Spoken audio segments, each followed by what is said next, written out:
آتاكم الرسول فخذوه وما نهاكم عنه فانتهوا واتقوا الله إن الله شديد العقاب. فقال رسول الله صلى الله عليه وسلم المتمسك بسنتي عند فساد أمتي فله أجر شهيد أو كما قال رسول الله صلى الله عليه وسلم.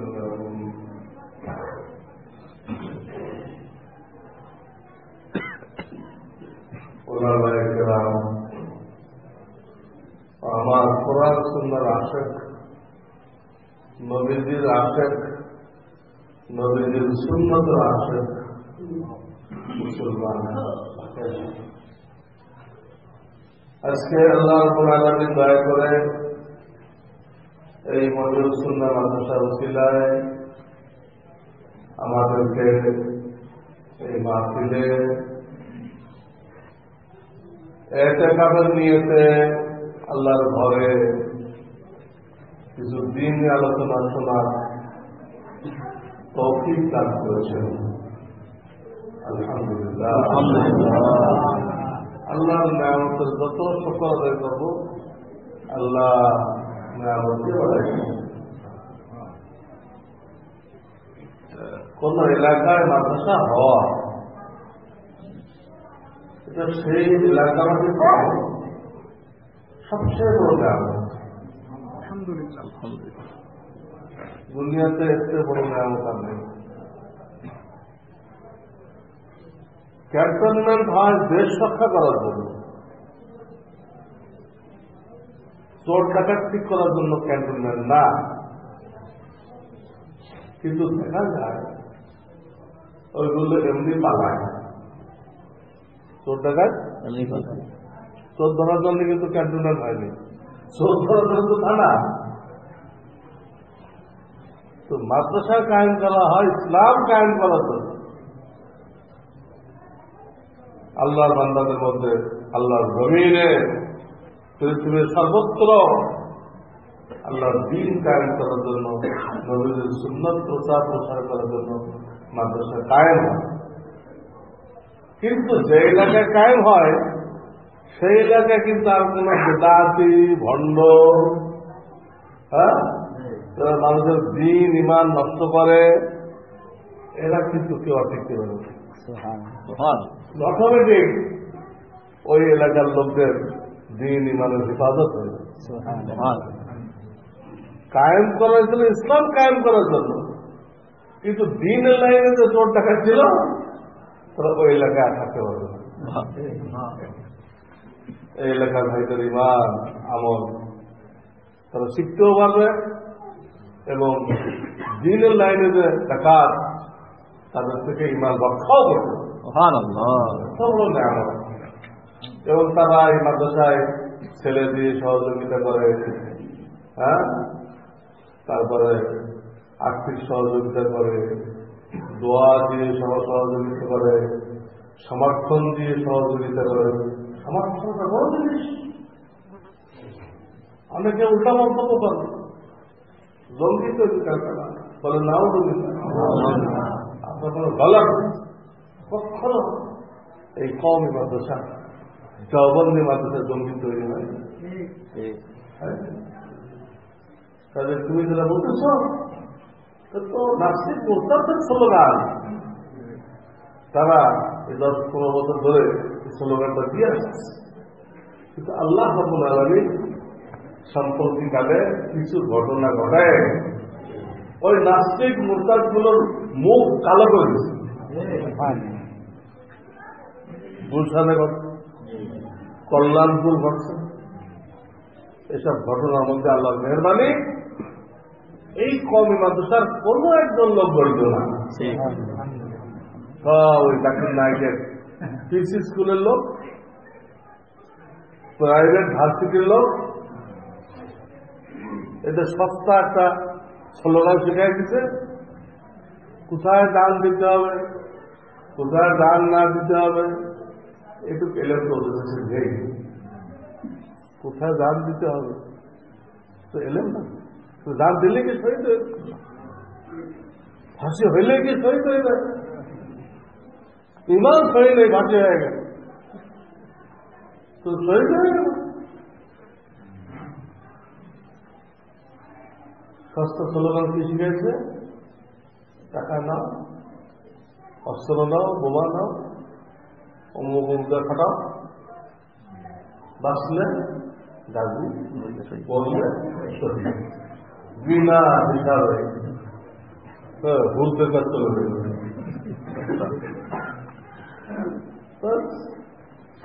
নাচুন্নে মুড়ি, তারপরে দলের বাড়ি লাভাই করছে। আরে বাবা আলেম থেকে আসো, আলেম থেকে আসো, যারা এই কথাটা বলতেছে তারা সহি বলতেছে না তাদের মতলবের জন্য বলতেছে? যারা ওদের পরিচালনা করছে তারা মতলবেই কাজগুলো করছে, ইসলামের জন্য করে। ইসলামের জন্য করলে হক্কানি ওলামায়ে কেরাম সেটাকে সমর্থন দিতে বাধ্য। কোরআন আল্লাহ নির্দেশ দিচ্ছেন, তাআওয়ানু আলাল বিররি ওয়াত তাকওয়া, যে কেউ ভালো কাজ করবে সহযোগিতা করবে। ভালো কাজ হলে সারা বাংলাদেশের আলেমরা চুপ করে রয়েছে, ওদের পক্ষে কোনো কথা বলতেছে না। হ্যাঁ, ওদের সব ফাঁসি হয়ে গেছে, কেউ দুঃখ প্রকাশ করতেছে না। কেন? বোঝা গেল এইটা কোনো ইসলাম ছিল না। এইটা তারা একটা প্যারালাল ইসলাম তৈরি করছিল। সেই প্যারালাল ইসলাম দিয়ে 1944 থেকে এই পর্যন্ত মানুষ গোমরা করে আসছে, নবীদের দোষ চর্চা করে আসছে, হ্যাঁ, সাহাবীদের ভুল ধরে আসছে, হ্যাঁ, কোরআনের 4টি শব্দের অর্থ কেউ বুঝতে পারে নাই। কি কথা? 1400 বছর মধ্যে কোরআনের 4টি শব্দ অর্থ কেউ বুঝতে পারলো না, তারা বুঝতে পারছে। আপনাদের যেটা সে চিন্তা ভেদ সাহেব, উনি কোনো আলেম, চিন্তা ভেদ সাহেব কোনো আলেমও না। আমি বলেছি চিন্তা করতে করতে ইসলাম ভেদ করে ইসলামের বাইরে নিয়ে পড়ে গেছে। কোরআনের ভুল ধরে কেউ, নবীরা নিষ্পাপ, আমাদের ইমান। তাদের প্রত্যেকের দিনে কি আল্লাহ কয়েকটা করে গুনাহ কবিরা করে, এবং তারা সাহাবায়ে কেরামের দোষ চর্চা করতে বলতে এরা সত্যের মাপকাঠি না, এদের অমুকের এই দোষ, অমুকের এই দোষ, অমুকের এই দোষ বলতেছে। অথচ কোরআন তাদের সবার জন্য জান্নাতি হওয়ার ঘোষণা দিয়ে দিচ্ছে। সকল সাহাবীর জান্নাতি হওয়ার ঘোষণা দিয়ে দিচ্ছে অগ্রিম। তাদের দোষ চর্চা করা, নবীজি বলে গেছেন, যদি কাউকে দেখো আমার সাহাবীদের দোষ চর্চা করতেছে তো বলো লানাতুল্লাহ আলা শাররিহি, তোমাদের উপরে আল্লাহর লানত, অভিশাপ, গজব। এই কাজ যারা করবে লানত পড়বেই। সেই লানত কোনো না কোনো আকৃতিতে জাহের হবে, কোনো না কোনো আকৃতিতে জাহের হবে। নবীর যে কথাও বলে গেছে, যারা আমার সাহাবায়ে কেরামের সমালোচনা করে ওদের মূল বিদ্বেষ আমার সাহাবায়ে কেরামের ব্যাপারে না, ওদের মূল বিদ্বেষটা আমি মুহাম্মদ রাসূলুল্লাহর ব্যাপারে। কিন্তু এইটা বললে বিদ্বেষটা আমরা থাকবে না, এই কথাটা ঘুরে আমার কথা না বলে সাহাবীর কথা বলবে, স্বাভাবিক কথা। এই বিল্ডিং এর মধ্যে যদি ভুল ধরা যায়, এখানে মিস্ত্রি এই ভুল করছে, এই ভুল করছে, বিল্ডিং এ ভুল ধরা হবে না, তো বানাইছে তার ভুল ধরা হবে। তো সাহাবায়ে কেরামকে কে তৈরি করলো? তাদের উস্তাদ কে ছিল?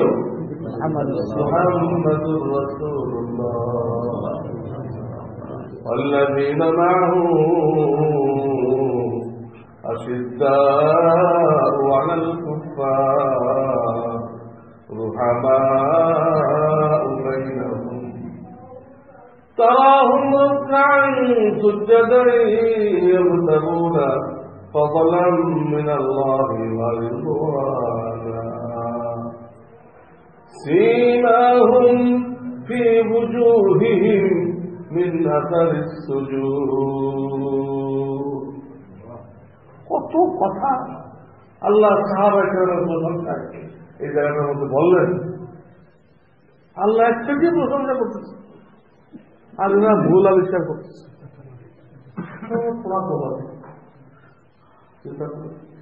কোরআন প্রশংসা করতেছে আর ভুল আবিষ্কার করতেছে।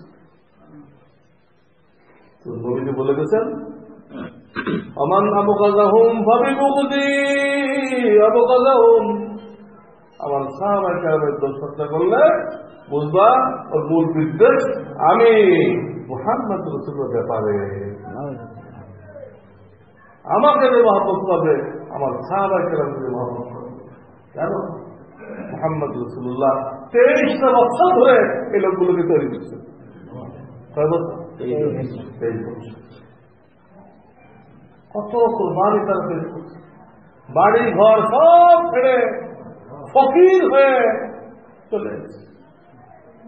এখন আমরা 3 দিনের জন্য বের হইতে করলে হ্যাঁ এ সমস্যা ও সমস্যা, সমস্যার পাহাড় খারাপ হয়ে যাই আমরা। আর তারা আমরা 3 দিন বেরোলে আমাদের বাড়ি, আমাদের গাড়ি, আমাদের দোকান কোনো কিছু কি নষ্ট হবে? সব ঠিক, তাও আমরা বেরোতে পারি না। অন্তত তারা যে সব ছেড়ে আসছে, কিছুই কি ফেরত পাইছে? মক্কায় তারা যা ছেড়ে আসছিল সেই তাদের ধন সম্পদ, তাদের বাড়ি, তাদের ক্ষেত খামার কিছুই কি ফেরত পাইছে? যে কারণে আল্লাহ যেখানে তাদের আলোচনা করছেন, তাদের আলোচনার শুরু থেকে শব্দ লাগাই দিয়েছেন লিল ফুকারাইল মুহাজিরিন। ফকিরের বহু বছর ফুকারা, তাদের নাম বলার আগেই ফুকারা করে দিয়েছে, তাদের কিচ্ছু নেই। আল্লাহ হুকুম মানতে সব ত্যাগ করে চলে আসছে। এত প্রমাণই করছে আল্লাহ রসুলের কথা বলবো। এবং সূরা হুজুরাত আছে, নবীজি তাদেরকে শিক্ষা দেওয়ার পরে আল্লাহ পরীক্ষা দিলেন। কে? আল্লাহ। উলাইকা আল্লাযীনা ইমতাহানা আল্লাহু কুলুবাহুম লিত-তাকওয়া। আল্লাহ রাব্বুল আলামিন তাদের তাকওয়ার পরীক্ষা নিয়ে কি বললেন? প্রথম তো তাদেরকে সিরাতুল মুস্তাকিমের ব্যাখ্যা ঘোষণা করলেন। তোমরা আমাদের সিরাতুল মুস্তাকিম চাইতেছ, কি ব্যাখ্যা হলো আমার নবী আর নবীর দলটাকে সারা করছে সাহাবা কেরাম, এরা হলো সিরাতুল মুস্তাকিম।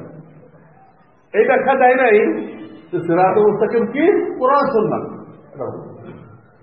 আল্লাহ কিন্তু লোক দেখে দিচ্ছে, সেই লোকগুলো মূর্তি পূজকের আওলাদ।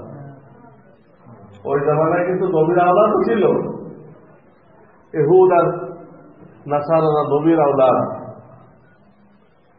ওদেরকে কিন্তু সিরাতুল মুস্তাকিম আনে নাই, তাদের উল্টাটারও মধ্যে আছে। নবীর আওলাদের কাছে গায়রিল মাগদুবি আলাইহিম ওয়ালা দাল্লিন, এরা নবীর আওলাদ। একজনের উপরে গজব নাযিল হয়েছে, আর একজন আল্লাহ রাস্তা দেখাই দিয়েছিল, ইচ্ছা করে ঠেকানি করে ওই রাস্তা থেকে আড়াই দিয়েছিল। আপনি বলছেন ভাই আপনি ঢাকা যাবেন, এদিকে যাবেন, তাহলে আপনি যাবেন না, আড়াই ঢাকা রেডি হবে। আপনি দয়া করে মায়া করে আসল রাস্তাটা বলে দেবেন, এদিকে যান, আপনি পাবেন ওই খাজুরার বাজার বাস স্ট্যান্ড পাবেন, ওখানে বাস উঠবেন, শুধু সে যাবেন না, তাহলে আপনি যাবেন। এই বয়সে উল্টা ওই লড়াইয়ের দিকে হবে, লড়াইয়ের দিকে লিখে ঢাকা দাও। ঠিক খ্রিস্টানরা এই কাণ্ডটা করছে। দলিল কাকে বলে? যাকে রাস্তা দেখানোর পরে সে ঠেকামি করে ওই রাস্তা ধরে আড়াই দিক যায়, তাকে বলে দলিল। এই দুই গ্রুপ থেকে আল্লাহ হেফাজত চাইতে বলতে, আল্লাহ এদের থেকে আমাদেরকে হেফাজত করো, আমাদের চরিত্রের জন্য তাদের মতো। আল্লাহ পরীক্ষা দিয়ে 1 নম্বর কি করলেন? এদেরকে সিরাতুল মুস্তাকিমের ব্যাখ্যা ঘোষণা করলেন। দুই নম্বর কি বললেন? তাদেরকে ইমানের পুষ্টিপাত্র বানাইলেন।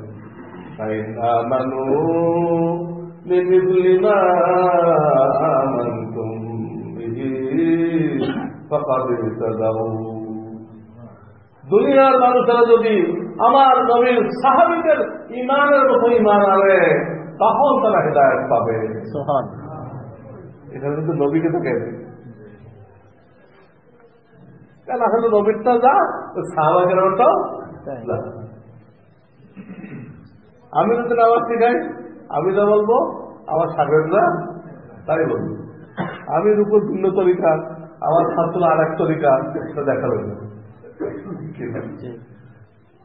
এই জন্য আল্লাহ এখানে সাহাবাইকে উপদেশ করছে, এই দুনিয়ার মানুষ, তোমরা আমার নবীর সাহাবীদের ইমানের মতো ইমান যদি আনো তাহলে তোমরা হেদায়েত পেয়ে গেলে, তোমরা জান্নাত।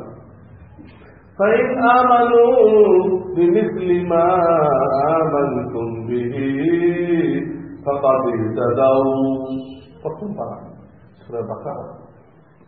ইমানের পুষ্টিপাত্র বানাই দিলেন হাসরের ময়দানে। আপনার আমার ইমানকে সাহাবায়ে কেরামের ইমানের সাথে মেলানো হবে। আজকে যারা তাদের ভুল ধরতেছে, তাদের ইমান কি মিলবে? সাহাবীদের সাথে মিলবে? এই উম্মতে যারা সাহাবায়ে কেরামের ভুল ধরতেছে আর বলতেছে তারা সত্যের মাপকাঠি ছিল না, তাহলে সেই লোকগুলোকে সাহাবায়ে কেরামের ইমানের মতো ইমান তারা আনবে? তাদের নজরে তারা ভুলে পড়বে, তো তাদের আনবে কেন? ওই ইমান আল্লাহকে গ্রহণযোগ্য হবে না। তো দ্বিতীয় পর্যায়ে আল্লাহ তাদেরকে ইমানের পুষ্টিপাত্র ঘোষণা করবেন। তৃতীয় পর্যায়ে কি বললেন?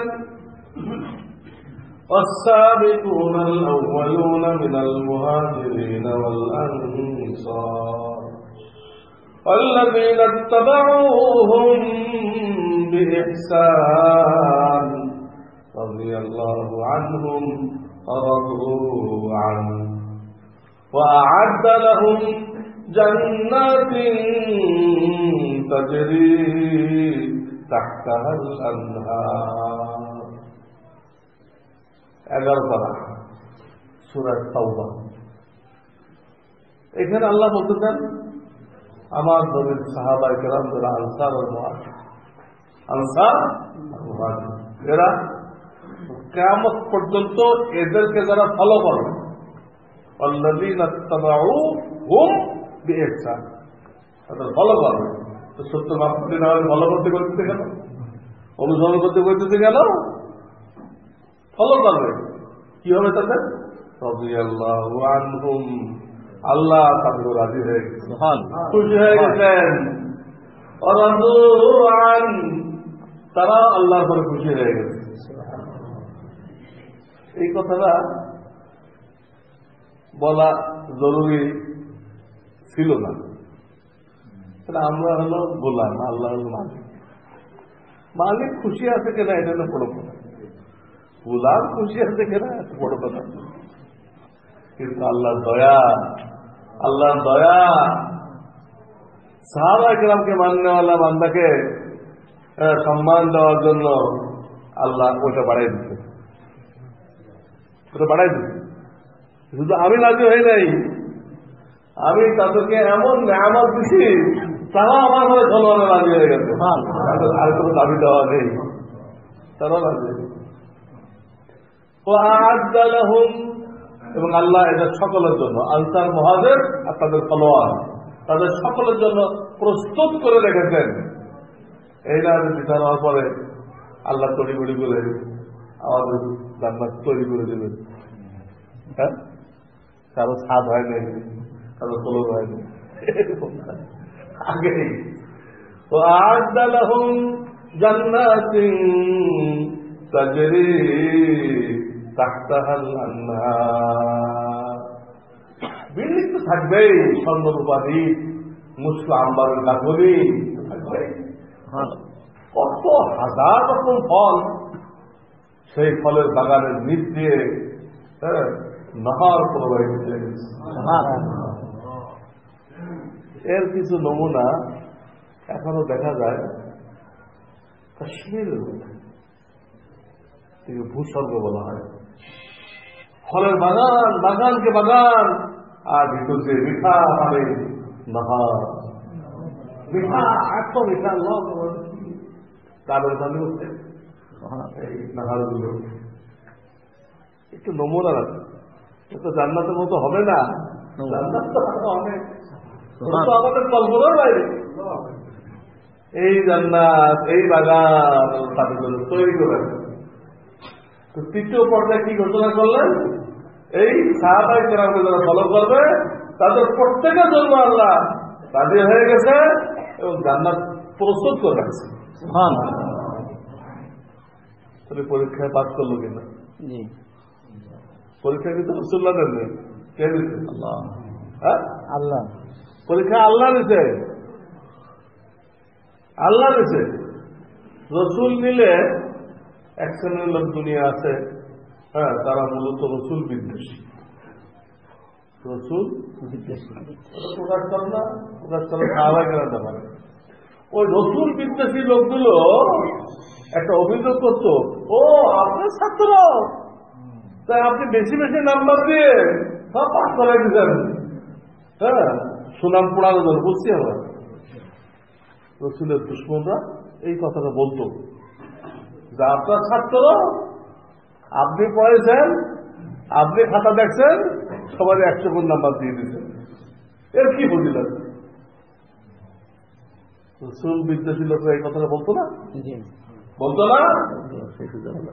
এই সুযোগ আল্লাহ দেয় নাই। এটা তৈরি করতে রসুল, পরীক্ষা দিচ্ছে আল্লাহ। আর কি ভুল করলে আল্লাহ ধরতে হবে, এমনি তারা ইমান নষ্ট করে দিচ্ছে। আল্লাহ আসলে আপনারা অনেকক্ষণ বসে আছেন, আমিও অনেক দিন ধরে মাঠ ময়দানে যেদিন সবক বন্ধ হয়েছে, সবক বন্ধ হয়েছে, পরীক্ষা হয়েছে, ছুটি হয়েছে, এই মিলে প্রায় 1 বছর কাছে। তারপর 1 মাস আমি জনগণের খেদমতে সময় দিচ্ছি। সবক চালু থাকলে ছাত্রদের জন্য সময় দেই, সবক বন্ধ হওয়ার সাথে সাথে আমার শায়েখের হুকুম, আপনাদের দোয়া, বসে থাকি না। 65 বছর বয়স, এই বয়সে প্রত্যেক দিন 2-4টি প্রোগ্রাম করতে আছে, দুপুরে 7টা প্রোগ্রাম করছে। এখানে আছি, আসর সময় একটু রেস্ট নিয়ে এখানে চলে যাচ্ছি। তো আমিও ক্লান্ত, আবার ঢাকা বলবো। এই জন্য খুব সংক্ষেপে আপনারা মাদ্রাসা আল্লাহ রসুলে খারাপ করছেন, এই মাদ্রাসার নাম রাখছেন মহিউস সুন্নাহ। হ্যাঁ, যারা কম্পিউটারে ভুল আছে, মহাতে কিছু লেখে নাই। হ্যাঁ, বাংলা ভাষা নিয়ে হলো কোনো অক্ষরে কিছু না দিলে সেটা আকার পড়তে হয়।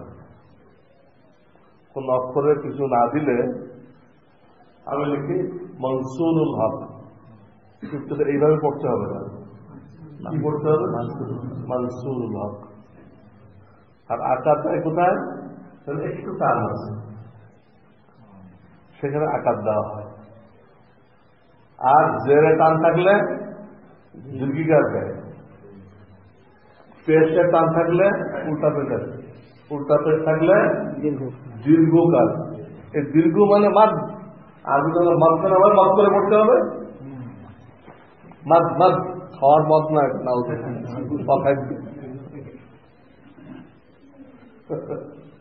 গাজা কেন গাজা?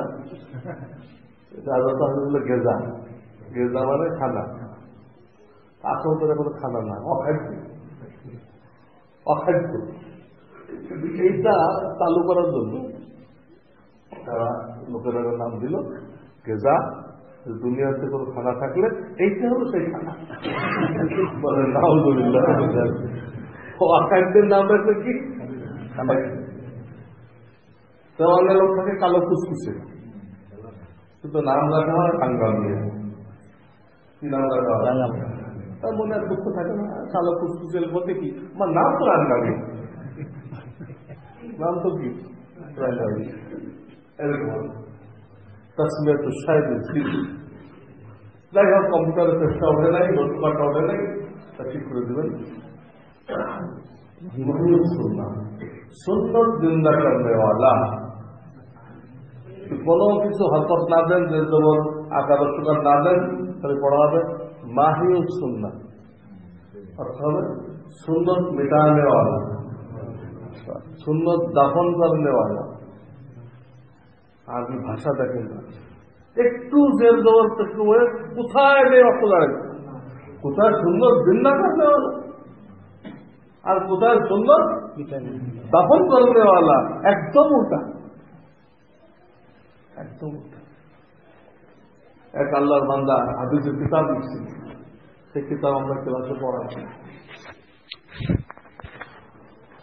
মাসাবিউস সুন্নাহ, এই কিতাব লিখছিল, সহি হাদিস জমা করে দিচ্ছিল। রাত্রে স্বপ্নে দেখলো নবীজি সাল্লাল্লাহু আলাইহি ওয়াসাল্লাম তাকে বলতেছেন, আহিয়াক আল্লাহ কামা আহিয়াক সুন্নাহ,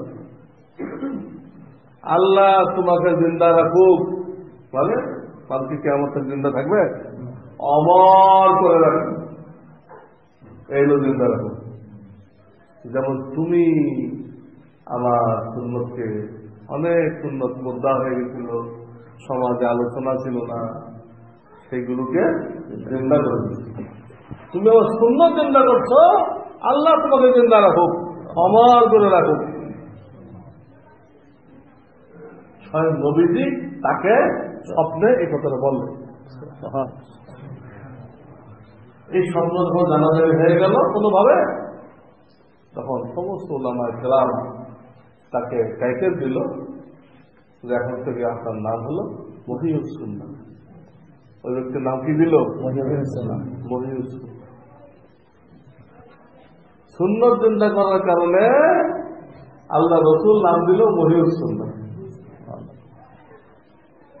সেই নামটা হ্যাঁ আপনাদেরকে আল্লাহ দান করছেন। কেন কেন দান করছেন? আপনারা আগে যতদূর কষ্ট করছেন, সামনে সুন্নত জিন্দা করার কাজটা বেশি বেশি করেন। সুন্নত জিন্দা করার কাজটা আপনারা বেশি বেশি করেন। আগের থেকে আপনাদের মহল্লার নামদার নাম আল্লাহ কি দিছে? কেউ না কেউ রাখছে, এটা আমি তো রাখি নাই, কেউ না কেউ রাখছে। যে রাখলো তার দিনটা কার হাতে? আল্লাহর হাতে। তো সে যে নামটা রাখলো, আল্লাহ তার দিলে ঢালে নাই না, সে নিজের বাহু বলে রেখে দিচ্ছে, আল্লাহ তার দিলে ঢালছে, তাই সে নামটা রাখছে। সেই নামটা আমরা পেয়ে গেছেন, মানে এই নামের মধ্যে আল্লাহ আপনাদেরকে সুসংবাদ দিচ্ছেন, তোমাকে আগে ভাগে নামটা দিলাম কেন? তোমাদেরকে দিয়ে আমি সুন্নত জিন্দা করার কাজ নিতে চাই, সুন্নত জিন্দা করার কাজ নিতে চাই। উদাহরণ দিলে বুঝবেন, যে ছেলেটা আজকে হেফজখানায় ভর্তি হলো, থেকে হাফেজ হয়ে গেছে? কয়েক বছর লাগবে, কিন্তু আজকে থেকেই উস্তাদরা সবাই দেখতো, ওকে ডাকতে, এই হাফেজ সাহেব এদিকে আসো, হাফেজ সাহেব এদিকে আসো। কিছুই হয় না, এখনো এক পৃষ্ঠা হয় নাই, ঢুকছে হেফজখানায়, ঢুকছে, সবাই কি বলতেছে?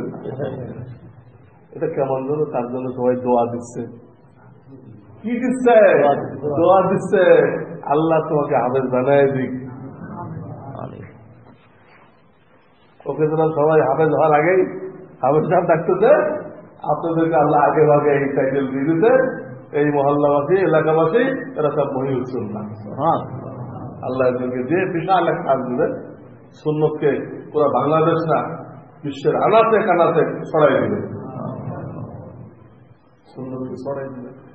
এই নামটা আল্লাহ আপনাদের জন্য বরাদ্দ করছেন, আপনারা হয়তো বুঝতে পারেন না কি নাম দিল আল্লাহ। আপনাদেরকে বুঝতে পারেন নাই যে আল্লাহ আমাদেরকে কি নাম দিতে। এই জন্য আমি এটা বোঝাই করলাম, যদি আমি বুঝি, আমি আরবি বুঝি, আমার আশেপাশে ওলামায়ে কেরাম বসে আছে, আমি কোনো ভুল ব্যাখ্যা করলে এরা মানবে? ইসলামে বলা হয়েছে ইমাম সাহেব ভুল করলে লুকমা দাও। ইসলাম তো সাংঘাতিক ধর্ম, ভুল করতে দেওয়া হয় না। বাপ ভুল করলে পিছনতে ছেলে লুকমা দেয়, উস্তাদ ভুল করলে পিছনতে ছাত্র লুকমা দেয়, বুঝলেন না? আর এই তো মাশাআল্লাহ অনেক আলেম ওলামা আছে। সেটা আমি যে ব্যাখ্যা করলাম এটাই ব্যাখ্যা। এই কাজ আমরা নেবেন, সুন্নত চিন্তা করার কাজ। সুন্নত কি জিনিস সেটা তো জানতে হবে। সুন্নত কি জিনিস? জোরে সাহেবের সুন্নত না। নবী আলাইহিস সালাম নবুয়তের 23 বছরে উম্মতকে যে তালিম দিয়ে গেছেন, উম্মতকে নিজের জন্য না করছেন তার সবটা কিন্তু সুন্নত না। যেমন তিনি আল্লাহর নির্দেশে 4-এর বেশি বিবাহ করছেন, আল্লাহ অর্ডার দিচ্ছেন। কোন কোন বিবাহ আল্লাহ আসমানে পড়াই দিতেন, মান নামান নাইতনা মেহমান, বিয়ে করবেন না আমি পড়াই দিচ্ছি। হুজুর একটু ভয় পেতেছিলেন, তালক বেটা তার বউ তালাক দিয়েছিল। আর হচ্ছে পালক বেটার বউ বিয়ে করা খুব বদনামের কাজ ছিল। পালক বেটা নিজের বেটা না, কিন্তু এই বিবাহ খুব বদনামের কাজ ছিল। এই জন্য হুজুরের একটু মনে মনে ভয় পেয়েছিল। কিন্তু এই জাহেলিয়াতের কুপ্রথা এটা ভাঙতে হবে। এটা কি করতে হবে? ভাঙতে হবে। ইসলাম এটা নেই পালক বেটা তালাক দিলে তার বউ বিয়ে করা যাবে না, ভাঙতে হবে। এই জন্য কে কি মনে করবে আল্লাহ এখন পরোয়া করলেন না, আল্লাহ আসমানে পড়ে দিলেন আর নবীকে এক ধমক মারলেন। আর তার সাথে ভয় পাচ্ছেন আল্লাহ, আল্লাহকে ভয় করে, আল্লাহ হক বলতে কোন ভয় পান না, চিন্তাও করে। প্রথা কুপ্রথা ভাঙ্গার ব্যাপারে যেমন জাহেলিয়াতে হজের মৌসুমে উমরা করা কবিরা গুনাহ ছিল। হজের মৌসুমে উমরা করার কবিরা গুনাহ ছিল। আল্লাহ এটা ভাঙতে চাইলেন।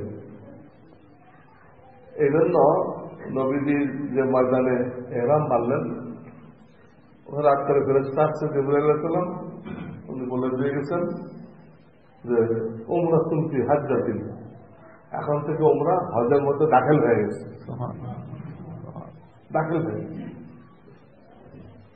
এই শুনে অনেকে কিন্তু উমরা নিয়ত করছে, তাদের তামাত্তু হবে, কেউ কিরানের নিয়ত করছে। কিন্তু অনেকে আপনারা বুঝে উঠতে পারে নাই, সব দপ্তর ফার্স্ট ডিভিশনের জ্ঞানী হয়নি। তারা ওই হজের নিয়ে চাইছিল, হজের নিয়ে বয়ে রয়েছে। হুশিয়ার লোকেরা ওটুক শুনে তো উমরা হজের মধ্যে দাখিল হয়ে গেছে। কেউ কেউ শুধু উমরা নিয়ত করছে, কেউ কেউ হজ উমরা দুটো একসাথে কেরানে নিয়ত করছে। আর যারা সাদা সিধা ওরা বয়ে রয়েছে, ওরা বাড়িতে হজের নিয়ত করেছে, ওটা নয় বয়ে রয়েছে। হুজুর যে একটা স্বপ্ন দেখলেন এটা তারা বুঝতে পারেনি। তো মক্কার কাছে যে হুজুর খবর তোমরা কি, আমি যে কইছিলাম তোমরা দাখিল হয়ে গেছে, তোমরা কি এই অনুযায়ী কাজ করছো? খবর নিয়ে দেখে অনেকেই বলেন, অনেকেই তারা শুধু হজ লয়ে বয়ে গেছে, শুধু পরে নবী সব ভাঙো, হজের এরকম ভাঙো, ভেঙে ওমরার এরকম বাঁধো। এরকম ভাঙা ভাঙি কিন্তু এখনো যায়নি, ওই বছর জন্য যাচ্ছিল। যেহেতু আল্লাহ একটা কুপ্রথা দূর করবেন, যেটা জিবরাইলের কথা দ্বারা খানিকটা হয়েছে, খানিকটা বাকিটা হয় নাই। ওই বাকিটা পুরা করার জন্য হুজুরে কড়া নির্দেশ দিলেন, তারা এখনো হজের এহরাম লয়ে বসে আছো, ভেঙে দাও। ভেঙে দিয়ে মুখে বলো আমি হজের এহরাম ত্যাগ করলাম, ভেঙে দাও দিয়ে কিসের এহরাম বাঁধো? ওমরার এহরাম বাঁধো। বাঁধে বাইতুল্লাহ তওয়াফ করে, সাফা মারওয়ায় সাই করে মাথা মুন্ডায় হালাল হয়ে দাও, হালাল হয়ে আরো হজের বাকি থাকবে। 4 জিলহজ সকালে পড়ছেন, 4 জিলহজ সকালে পড়ছেন মক্কায়। তো মিনায় চলে 8 তারিখ, কয়েকদিন বাকি আছে না? এই কয়েকদিন বিবির কাজ যাও, বিবির কাজ যাও, অর্ডার দিয়ে দিলেন। বদকসম ভাঙার ব্যাপারে আল্লাহ এতটা কঠোরতা করছে, সমাজে কোনো বদকসম থাকতে পারবে না। এখন আমাদের সমাজে অনেক বদকসম রয়ে গেছে। কোনো মহিলা তালাক হয়ে গেলে, স্বামী মারা গেলে ওইসব মেয়েরা আর বিয়ে করতে চায় না।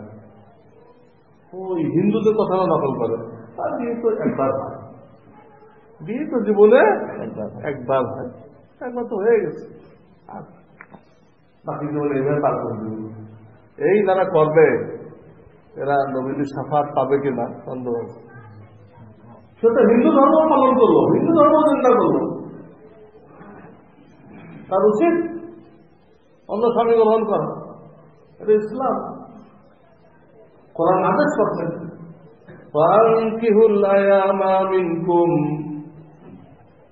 মেয়েদের স্বামী নেই, মারা গেছে বা কিছু হয়েছে, বিবাহ দিয়ে স্বামীর ব্যবস্থা করে দেওয়া হবে। অর্ডার, একদম অর্ডার। এই অর্ডারের পরে আমরা হুজুরা অত শক্তিশালী ভাবে তুলে ধরতে পারি নাই। এই বদকসম কিন্তু এখনো ভাঙ্গা সম্ভব হয় নাই। সমাজে অনেক মেয়ে পাওয়া যাবে যারা ওই 1 বিবাহ পরে বসে আছে। অথচ আমরা তাদের নাম নিয়ে বেঁচে আছি দেওবন্দের আকাবের, তাদের অনেকের ঘটনা পাওয়া যায় যে তার ঘরে একটা বোন আছে, তার স্বামী মারা গেছে, বোনও বুড়ি হয়ে গেছে। এমন সময় স্বামী মারা গেছে, বোন কি হয়ে গেছে? বুড়ি হয়ে গেছে, যৌবন নেই। এত সত্য আমাদের দেওবন্দি মুরব্বীরা ওই বুড়ি বোনরে বিয়ে দিচ্ছে। অনেক বুড়া মানুষের বউ মরে যায় না, এর তো স্বামী বলছে, আর এক জায়গায় কি হয়েছে? বউ মারা গেছে। বউ মারা গেছে, ওই বুড়াও খেদমত করবে কে? ছেলেরা পারবে না সতত, তার মেয়েরাও পারবে না সতত, তার বেটার বউরা পারবে না সতত। বুড়া হয়ে গেলে সব জায়গায় পেশাব পেশাব লেগে যায় না, কে সাফ করবে? আপনিও পারবেন না, ওই বুড়ার মেয়েও পারবে না, আপনার বিবিও পারবে না। ওই রকম এক বুড়ার সাথে এই বুড়িকে কি করতে হবে? জোড়াই দিতে হবে। জোয়ান বয়সে বিবির প্রতি একটা জরুরত, আর বুড়া বয়সে 100 জরুরত। জোয়ান বয়সে একটা জরুরত, প্রকট জরুরত একটা, কিন্তু বুড়া বয়সে প্রকট জরুরত 100টা, বেশি দরকার। তাদের কোন বুড়িও বসে থাকতে পারবে না, কোন বুড়াও বসে থাকতে পারবে না। এই হল ইসলাম। জোড়ায় দাও, জোড়ায় দাও। তারা বুড়ি বুড়ি বিবাহ হচ্ছে কেন? এই মশলা বলতে গেলে কোন শয়তান দাঁড়াই যেতে পারে, হুজুর এত লম্বা লম্বা লিখছেন দিচ্ছেন, আপনার ঘরে তো বিধবা বোন আছে, এটা বিয়ে দিচ্ছেন আপনি, এই কথা কয়ে ওরা মুখের উপর খামাই দিতে পারে।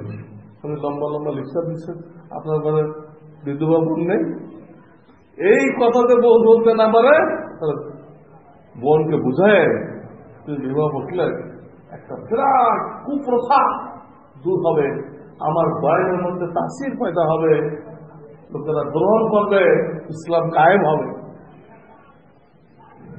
সবের আশায় নাজাতের আশা ওই বুড়ি তারা বলে দিচ্ছে।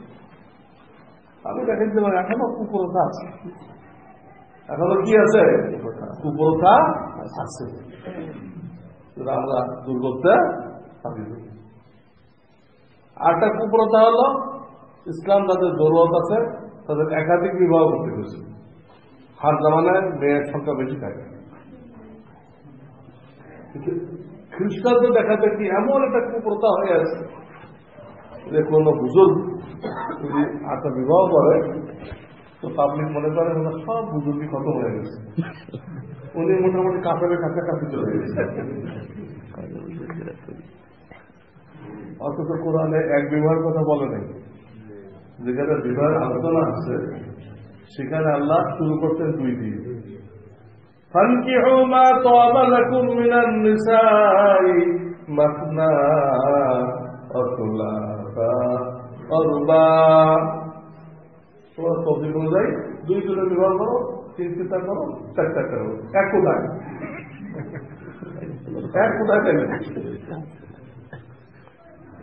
পরে এসে কইছিল অবশ্য, তবে তুমি যদি এতটা জয়ীব হও, তুমি 2 বিবির মধ্যে ইনসাফ করতে পারবা না, একটা বইয়ে পড়ে থাকবা, তো তুমি একটাই করো। 2 বিবির মধ্যে ইনসাফ করতে পারবা না, এক তো তুমি জয়ীব ইমানদার হও, দুর্বল ইমানদার হও, দুর্বল ইমানদার।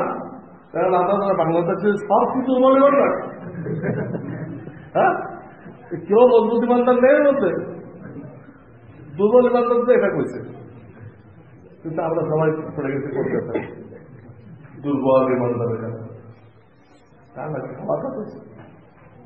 হ্যাঁ, পুরুষের জরুরত হয়, দেখা যায় সেই সময় একটা বিবি হয়তো নিন্দের অবস্থা আছে, নয় বাচ্চা কাচ্চা দিছে, নিফাসের অবস্থা আছে, তখন তো স্বামী কি করবে? জরুরতের কোন স্টেশন আছে? জরুরত কখন হবে, তবিয়তের চাহিদা কখন হবে কেউ বলতে পারবে না। গুণা করে, বদগাহি করে, ওই চাহিদার কারণে। এই গুণার থেকে বাঁচানোর জন্য বিবাহ উদ্দেশ্য, নিজের গুণার থেকে দূরে রাখো, নেক সন্তান আল্লাহ কাছে চাও, এই 2টা বিবাহের উদ্দেশ্য। নিজেকে গুণার থেকে বাঁচানো স্বামীর এই উদ্দেশ্য, বিবির এই উদ্দেশ্য, গুণার থেকে বাঁচানো, আর আল্লাহ তাদের মাধ্যমের জন্য নেক আওলাদ দান করেন। নেক আওলাদ দেশকে দেওয়ার জন্য অনেক বড় ওসিলা। এই যে একাধিক বিবাহ করলে তার মধ্যে ভক্তি শ্রদ্ধা নষ্ট হয়ে যায়, এটা ওই কাফেরদের অনুকরণে এটা ভালো।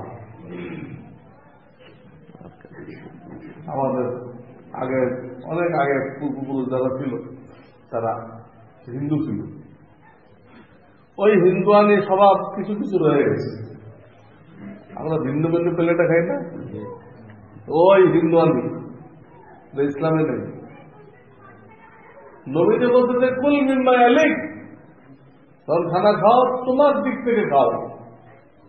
তো কমপক্ষে 2 জন এক প্লেটে না বসলে দিক কিভাবে হবে? প্রত্যেকে ভিন্ন প্লেটে বসলো, তো দিক কোথেকে আসবে? 2 জন হলে তার একটা দিক, আমার একটা দিক। নবীর হাদিস বলতে কুল মিম্মা আলিক, তোমার দিক থেকে খাও। কিন্তু আমরা ওই হিন্দুদের মতো প্রত্যেক প্লেট আলাদা, গেলাস আলাদা, সম্পূর্ণ হিন্দুয়ানি নিয়ম। একাধিক বিবাহকে ঘৃণা নজরে দেখা ওই কাপড়ের তরিকা। খ্রিস্টানরা তরিকা বলেছে বিবি একজন হবে, উপপত্নী অনেক হতে পারে, বউ কয়জন হবে? বউ একজন হবে, একাধিক হতে পারে না, খ্রিস্টানদের তরিকা। কিন্তু উপপত্নী এবার কি জিনিস? উপপত্নী তো পত্নী হল না, পেত্নী হল, কোন উপপত্নী হয় না, হইলে পত্নী হবে, না হয় কিছুই হবে। যেমন ইসলামে পুরুষের জন্য কোন বেগানা মহিলা বান্ধবী হইতে পারে না। পুরুষের জন্য কোন বেগানা মহিলা কি হইতে পারে না? বান্ধবী হইতে পারে না। বান্ধবী নামে কোন রেস্তাদার, কোন আত্মীয়তা ইসলামে নেই, ইসলামে নেই। কিন্তু আমাদের দেশে কলেজ ভার্সিটিতে পড়ে প্রত্যেকের অনেক অনেক বান্ধবী আছে, মেয়েদের অনেক অনেক বয়ফ্রেন্ড আছে। বয়ফ্রেন্ড আর বান্ধবী, গার্লফ্রেন্ড, এই নামে কোন জন্তু আমাদের ইসলামে নেই। সব খ্রিস্টানদের থেকে আসছে। আমরা খ্রিস্টানদের অনুসরণ নবীজি বলে গেছেন যে এক জামান আসবে তোমরা ইহুদি খ্রিস্টানদের এইরকম অনুসরণ করবা, এক এক হাতের মধ্যে এক এক বিঘাতের মধ্যে তাদের অনুসরণ করবা, এক এক হাতের মধ্যে এক এক বিঘাতের মধ্যে শিবরান্তি শিবলি তাদের সিলেবাস পড়ে পড়ে চেহারা তাদের মতো, তাই তাদের মতো, হ্যাঁ। তারপরে জামা পাঁচটা টাকন দিচ্ছে তাদের মতো, সব তাদের প্যান্ট তো নাবিল এত নিচে দিছে আল্লাহ, চিন্তা করতে গেলে নিতম্বের 2 ভাগ ক্লিয়ার নজর, নিতম্বের 2 ভাগ শুরু করলেই পিছনটা নজর কি দিচ্ছে।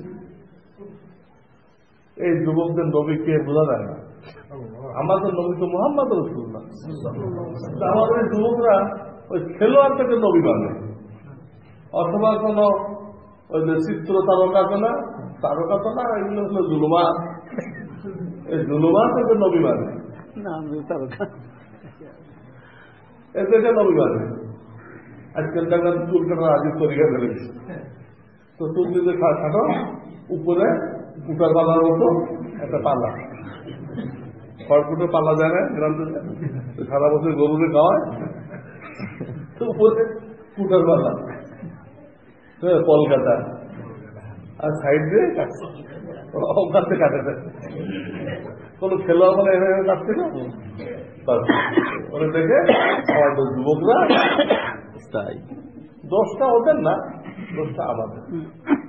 আমাদের ছোটকালকে শিখে দেন, দেখো বাবা আমাদের নবী আছে, তিনি সকল ক্ষেত্রে আমাদেরকে আদর্শ দিয়ে গেছেন, কোন জায়গা তিনি খালি রাখেন না, এই জায়গায় ওনার কোন আদর্শ নেই, তিনি মানুষ ছিলেন, ফেরেশতাও না জিনও না, আমরা ওনার আদর্শের বাইরে যেতে পারবো না। ইংরেজি পড়ো, লন্ডন আমেরিকা দাওয়াত দেওয়া নিয়েতে পড়ো, তোমার ইংরেজি পড়ার সব হবে, কিন্তু এই ইংরেজি পড়তে যায় তুমি নবীর আদর্শ ছাড়তে পারবে না, কলকাতাওয়ালা চুল বানাইতে পারবে না, আর দাড়ি মোট কাটে মোহাম্মদ দাস হইতে পারবে না। দাড়ি কাটলে একদিকে তো চেহারা হয়ে যায় মহিলার চেহারা, তার চেহারা মহিলার চেহারা, মহিলাদের সামঞ্জস্য অবলম্বন করা হারাম, মহিলাদের জন্য পুরুষের সামঞ্জস্য হারাম। আর একদিক দিয়ে তার চেহারা হয়ে যায় আল্লাহ দুশ্মনের চেহারা, কাফের মুশরিকের চেহারা, ওটা দুশ্মনের চেহারা বানানো হারাম। তাই তাদের চেহারা বানাইলে হাসর হবে কাদের সাথে,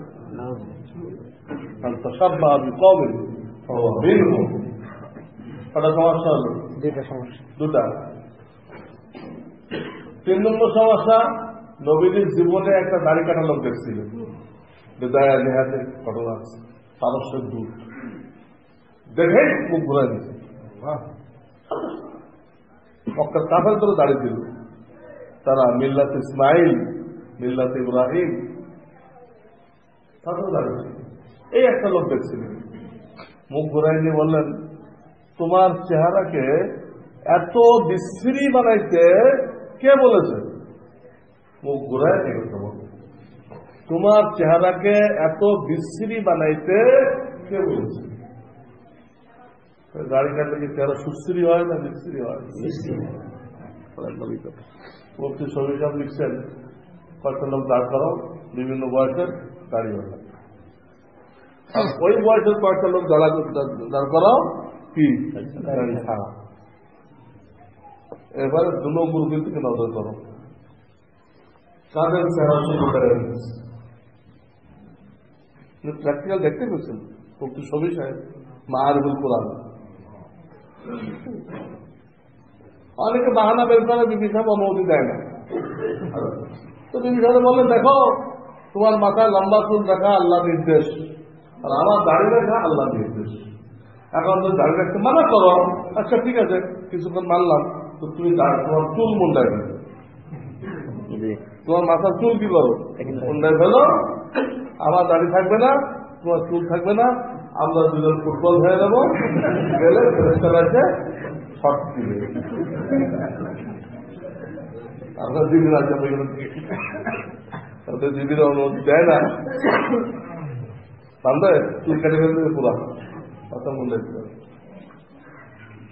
দিকে। আল্লাহ হুকুম করতে দাঁড়িয়ে রাখতে হবে যে ইমানের সাইনবোর্ড দাঁড়িয়ে বলছে না, কবর আজাব মাফ হয়ে যায়, কবর আজাব মাফ হয়ে যায়। রাস্তাঘাটে মরে গেলে কেউ না চিনলেও জানাজা পায়, কেউ তাকে কেন না একসাথে মরে গেছে সে জানাজা পায়। কিন্তু ইমানের সাইনবোর্ডটা থাকে না, কি হয় ওই শ্মশানে নিয়ে আগুন ধরে দেয়, দিয়ে দুনিয়ার থেকে জাহান্নাম স্টার্ট, জাহান্নাম শুরু হয়ে সে কাফন দাফন থাকে। কত ক্ষতি দেখেন, চেহারা বিচ্ছিরি হয়ে গেল। ব্রিটিশ আসার আগে কিন্তু কোন মুসলমান দাঁড়িয়ে করত না।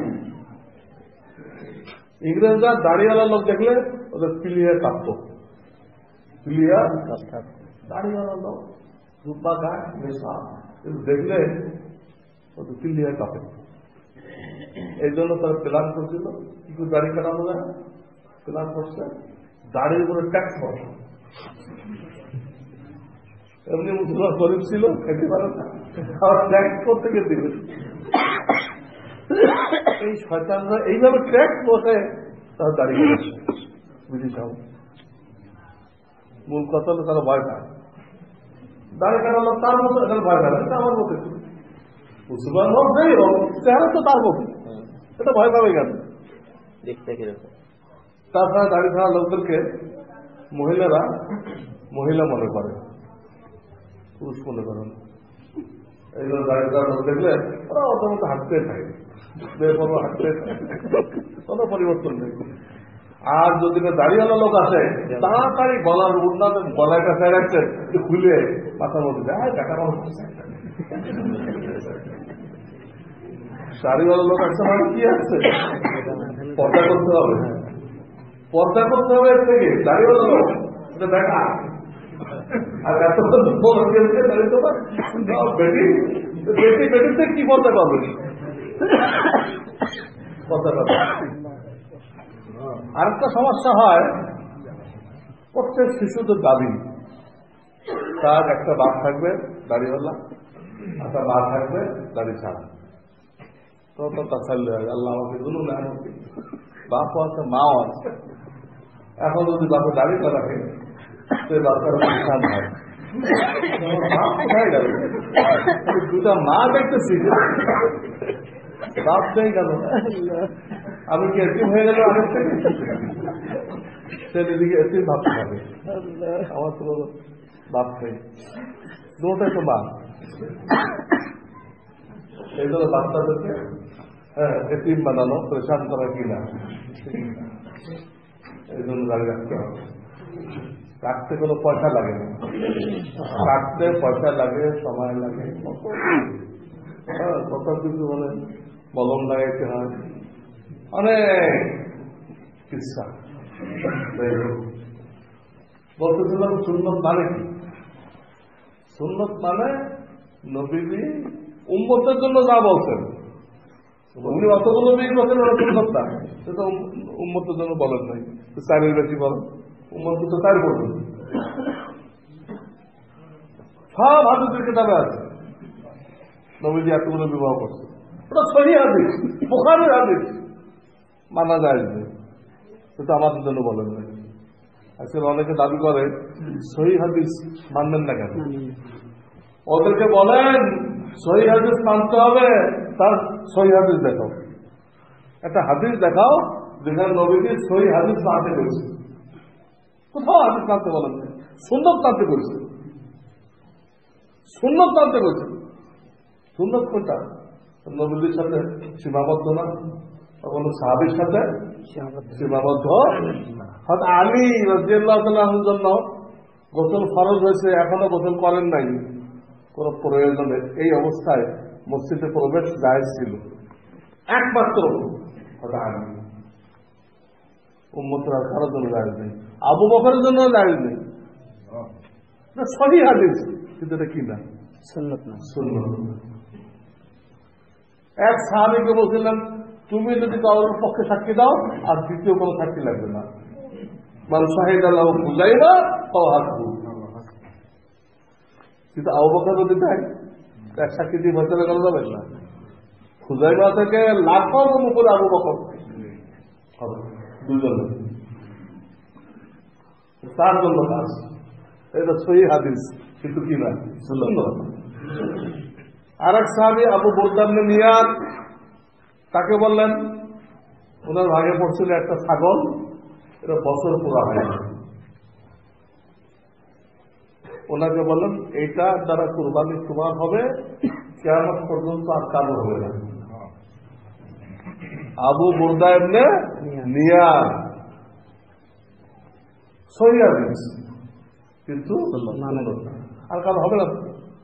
আপনি আমি যদি এমন বকরি দিয়ে কুরবানি দেই যার বয়স 1 বছর পুরা হয় নাই, কুরবানি বাতিল, কষ্ট খাইতে পারবেন, কুরবানি আদায় হবে। তো অসংখ্য ঘটনা আছে, কোন নবীদের সাথে খাস, সে সীমিত, সাহাবীদের সাথে খাস, হলো সহিহ হাদিস, কিন্তু সুন্দর। এমনকি যেগুলো আপনারা আমার জন্য বলছেন তার সবগুলো সুন্নত না। এক এক ব্যাপারে কয়েকবার নির্দেশ আসছে, এক এক ব্যাপারে কয়েকবার নির্দেশ আসছে। একবারে নির্দেশ করলে ইসলামটা কঠিন মনে হয়েছে, অভ্যাস করে করে আগে আগে বাড়ছে। তো এক ব্যাপারে যখন কয়েকবার নির্দেশ আসবে, তো আমাদেরকে বলা হয়েছে শেষেরটা তোমরা দিবা, ওটা সুন্নত, আগেরটা দিবা না। আগেরটা যখন প্রথম আসছিল তখন সুন্নত ছিল, আরেকটা যখন এসে গেল তো আগেরটা সহিহ হাদিস, কিন্তু কি না সুন্নত না। যেমন মক্কায় যেহেতু তারা 360 প্রজার ছাড়ে আছে, 360, ওইসব প্রজার নাম মনে করত, ওইটাকে দূর করার জন্য নবীজি একটা হিকমত শিখাই দিয়েছিলেন, যেগুলো মনে পড়ে হাত তুলি, হাত তোলার অর্থ হলো ওটাকে আমি পিছনে ফেলে দিলাম। কি বললাম? পিছনে ফেলে দিলাম, এটা করবো। তোমরা অনেকবার করতেন। এই হাদিসটা ওমরের ছেলে আব্দুল্লাহ ইবনে ওমর থেকে, উনি মক্কার জিন্দেগিতে এই হাদিসটা বয়ান করছেন, কিন্তু উনি যখন মদিনায় গেছেন তখন অন্য হাদিস বয়ান করছেন। তখন একটা আয়াত নাযিল হয়েছিল, কুমু লিল্লাহি কানিতিন, নামাজে চুপচাপ দাঁড়াও, বেশি লড়াচড়া করবে না। আয়াত নাযিল হয়ে গেল, তখন নবীজি ডাক দিয়ে বললেন এখন থেকে, এই হাদিস কিন্তু আগে সাহাবী থেকে, ওমরের ছেলে আব্দুল্লাহ ইবনে ওমর, উনি বয়ান করতে চান, নবীজি ডেকে বললেন এখন থেকে তোমরা নামাজের শুরুতে একবার হাত তুলবা, নামাজের আর শেষ পর্যন্ত হাত তুলবা না। একবার মদিনা যাওয়ার পরে উনি এই হাদিস শুনেছেন। এমনকি ওনার নামাজ যারা বয়ান করছে, ওনার ছাত্ররা, ওনার কাছে যারা হাদিস শিখত, মুজাহিদ, আব্দুল আজিজ ইবনে হাকিম, আতিয়া, ওনার সাথে বড় বড় মুহাদ্দিস, এনারা সকলে বয়ান করছেন যে আমরা অনেক বছর যাবৎ আমাদের উস্তাদের পিছনে নামাজ পড়ছি, ওনাকে মদিনার জিন্দেগিতে একবারের বেশি হাত তুলতে দেখিনি। ওনার মৌখিক হাদিসও এই, ওনার আমলও এই। তাহলে উনি যে মক্কায় বললেন যে বারবার হাত তুলতে হবে, যেটা বুখারীতে আছে, ওটা কি হাদিস? ওটা সহিহ হাদিস, বুখারীতে সুন্নাত, কিন্তু সুন্নাত না, চেষ্টা সুন্নাত না। আমি কোন এক জমানায় কিছু কিছু লোক কইতো জোরে, ওই আয়াত নাযিল হওয়ার পরে কেউ আর জোরে বলে কুমু লিল্লাহি কানিতিন, ফাতিহা পড়া এক জমানায় কেউ কেউ পড়তো, কেউ কেউ নবীদের পিছনে ফাতিহা পড়তো। একবার এটা জানাজানি হয়ে গেল, কেউ কেউ পড়ে, হুজুর জানতেন না, হুজুর কোনো গায়েব জানতেন না। হুজুরের কাছে রিপোর্ট আসলো, হুজুর সাফ বলে দিলেন তোমরা যখন ইমামের পিছনে একটা করবা, তখন তোমাদের ইমামের কেরাত তোমাদের কেরাত, তোমাদের ইমামের কেরাত তোমাদের কেরাত। তো যে একটা অনুমতি ছিল ওটা আর বাকি থাকলো না, একদম নিষেধ হয়ে গেল। এখন পড়ার অর্থ হলো, এখন ফাতিহা পড়ার অর্থ হলো আপনি নবীদের এই কথাটা মানেন না। মান কানা লাহু ইমামুন ফাকিরাতুল ইমাম লাহু কিরাতুন। আমি বিভিন্ন ব্যাপারে দুই রকম দেখা গেল।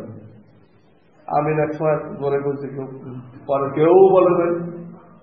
এক সময় সবাই হাত তুলছে, মদিনায় যে কেউ তোলে নাই। সব ব্যাপারে দুই রকম আসছে না, তো সুন্নত কোনটা? আগেরটা কি? সহিহ হাদিস, অনেকগুলো বুখারীর হাদিস। আমল করা হারাম, রোহিত হয়ে গেছে। ওটা আমল করা মানে ডাক্তার সাহেব আপনার জন্য কি মারাত্মক জ্বর ছিল, তখন কিন্তু ওষুধ দিচ্ছিল। এখন মাশাআল্লাহ জ্বর আর আসতেছে না, এখন কিছু অন্য ভিটামিন দিচ্ছে। আপনি কি করছেন? ওষুধের দোকানে পরেরটা দেখান, আগেটা দেখেন। ওটাকে আমি পয়সা দিয়ে লাগাই, আমি ওটা খাবো। ওটা কিন্তু ডাক্তার সাহেব লেখে না, এখন উনি অন্য একটা লিখছে, আর আপনি একটু পণ্ডিতগিরি করে টাকাতে লিখেছেন। হ্যাঁ, টাকাতে লেখাইছেন বলে আগেরটা দেখা দিচ্ছেন। এই হলো তথাকথিত আলুল হাদিস। ওরা আগেরটা করতেছে। প্রত্যেক ব্যাপারে দুই রকম হাদিস, আমরা নিচ্ছি পরেরটা, ওরা নিচ্ছে আগেরটা, নিয়ে আমাদের সাথে গোলমাল বাঁধে দিচ্ছে।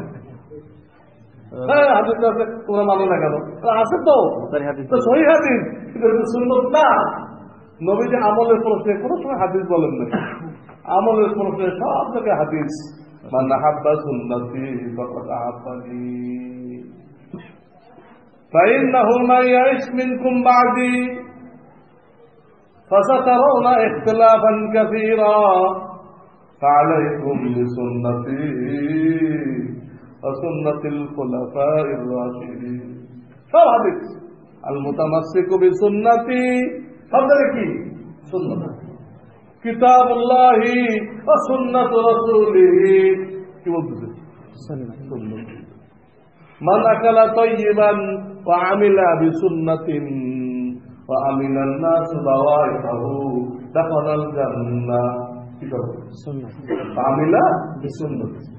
আমলের প্রশ্নে প্রত্যেকটা জায়গায় সুন্নাত করছে। সুন্নাত কোনটা? পরেরটা। সুন্নাত কোনটা? পরেরটা। আগেটা সহিহ হাদিস, মানা যায় না, মানা হারাম। হারাম। বুখারীতে বহু হাদিস আছে আগেরটা, কারণ যারা হাদিস জমা করে ওটা তাদের দায়িত্বের মধ্যে পড়ে না।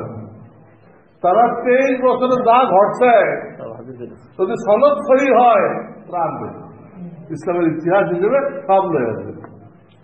এখন কোনটাকে সুন্নত বলা হবে আর কোনটাকে সুন্নত বলা হবে না, এই বাস্তবায়ন করার দায়িত্ব মুহাদ্দিসদের উপরে আরেকটা গ্রুপ আছে উলামাদের। ওটা 1 লাখ মুহাদ্দিসের মধ্যে 10 জন হয়। ওই স্তরের নাম হলো ফুকাহা। নাম কি? ফুকাহা।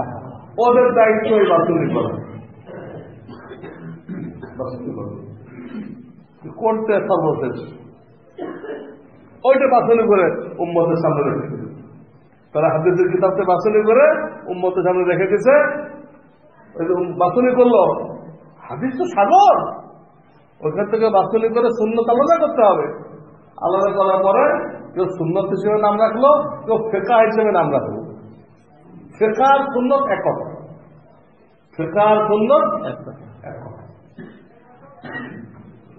উম্মতের জন্য আমল সার কথা, প্রত্যেকটা সুন্নত হাদিস, হাদিসের কিতাব আছে, প্রত্যেকটা সুন্নত হাদিস, সুন্নত না, কিন্তু সব হাদিস রাসূলের সাথে খাস, বিভিন্ন সাহাবীর সাথে খাস, বা আমাদের প্রথম যুগে ছিল সহিহ হাদিস, কিন্তু কি না সুন্নাত। এই পার্থক্যটা এই জামানা না বুঝলে আপনি কিন্তু ঈমান খারাপ করে ফেলবেন। সব সুন্নত হাদিস, সব হাদিস সুন্নত না। এই জন্য আমাদের নাম আহলে সুন্নাত ওয়াল জামাত। আমরা সর্বশেষ নির্দেশ মানি এবং সেটা সাহাবায়ে কেরামের ব্যাখ্যার সাথে মানি। জামাত মানে সাহাবায়ে কেরাম, জামাত মানে কি? এই নাম। আর যারা নাম দিছে আমরা আহলুল হাদিস, তারা কি বিপদে পড়ছে? আহলুল হাদিস, তুমি 9টা বিয়ে করো, হাদিসে 9টা বিয়ে করো। তারপরে তুমি 6 মাসের বকরি কুরবানি করো, 6 মাসের বকরি কি করো? কুরবানি করো। এক সময় নবী জিলহজের 11-12 তারিখ রোজা রাখতে বলছিলেন, পরবর্তী নির্দেশ হলো জিলহজের 11-12 তারিখ রোজা রাখা হারাম। কিন্তু বুখার দিকে চলে আসে, বুখার শরীফে জিলহজের 11-12 তারিখ রোজার কথা আছে, তুমি হারাম। আহলে হাদিস নাম রাখলে কি মুসিবত দেখতেছেন? একসাথে 9 বিয়ে করতে। আর যত রিজেক্টেড হয়ে গেছে হাদিস, বাতিল হয়ে গেছে, ওইগুলো আমল করবো। এই জন্য আমাদের আলুর হাদিস, আমরা হাদিসই মানে আমাদের সব কাজের পিছনে হাদিস আছে, কিন্তু ওই হাদিসগুলো সুন্নত পর্যায়ে চলে আসছে, ওই হাদিসগুলো সুন্নত পর্যায়ে চলে আসছে। আমরা হাদিস মানবে না, ওরা বাতিলটা মানে আমরা সচলটা মানি, লেটেস্টটা মানি। আমাদের আহলে সুন্নত। তো অনেকে হাদিসের কিতাবের নাম দিছে, হাদিস শব্দ দিয়ে নাম দেয় নাই, কি দিয়ে নাম দিছে? সুনানে তিরমিজি, সুনানে আবি দাউদ, সুনানুন নাসাই, সুনানে ইবনে মাজাহ, সুনানে দারিমি। হাদিস যারা জমা করছে তারা কিতাবের নাম হাদিস থাকে নাই, কি রাখছে? সুনান। তো সুন্নতের বহু বছর, ওইখানে ইঙ্গিত আছে আমার কিতাবের সব হাদিস মানবা না। যেগুলো সুন্নত পর্যায়ে গেছে ফুকাহারা বলে দেবে, এটা ফুকাহারা বলে দিবে, ওটা মানবা, ওটা মানবা। নামের ভিতরে ইঙ্গিত আছে। এবং ঠিক একই কারণে একটা কথা বলা হয়, শরীয়তের দলিল 4টা। কয়টা?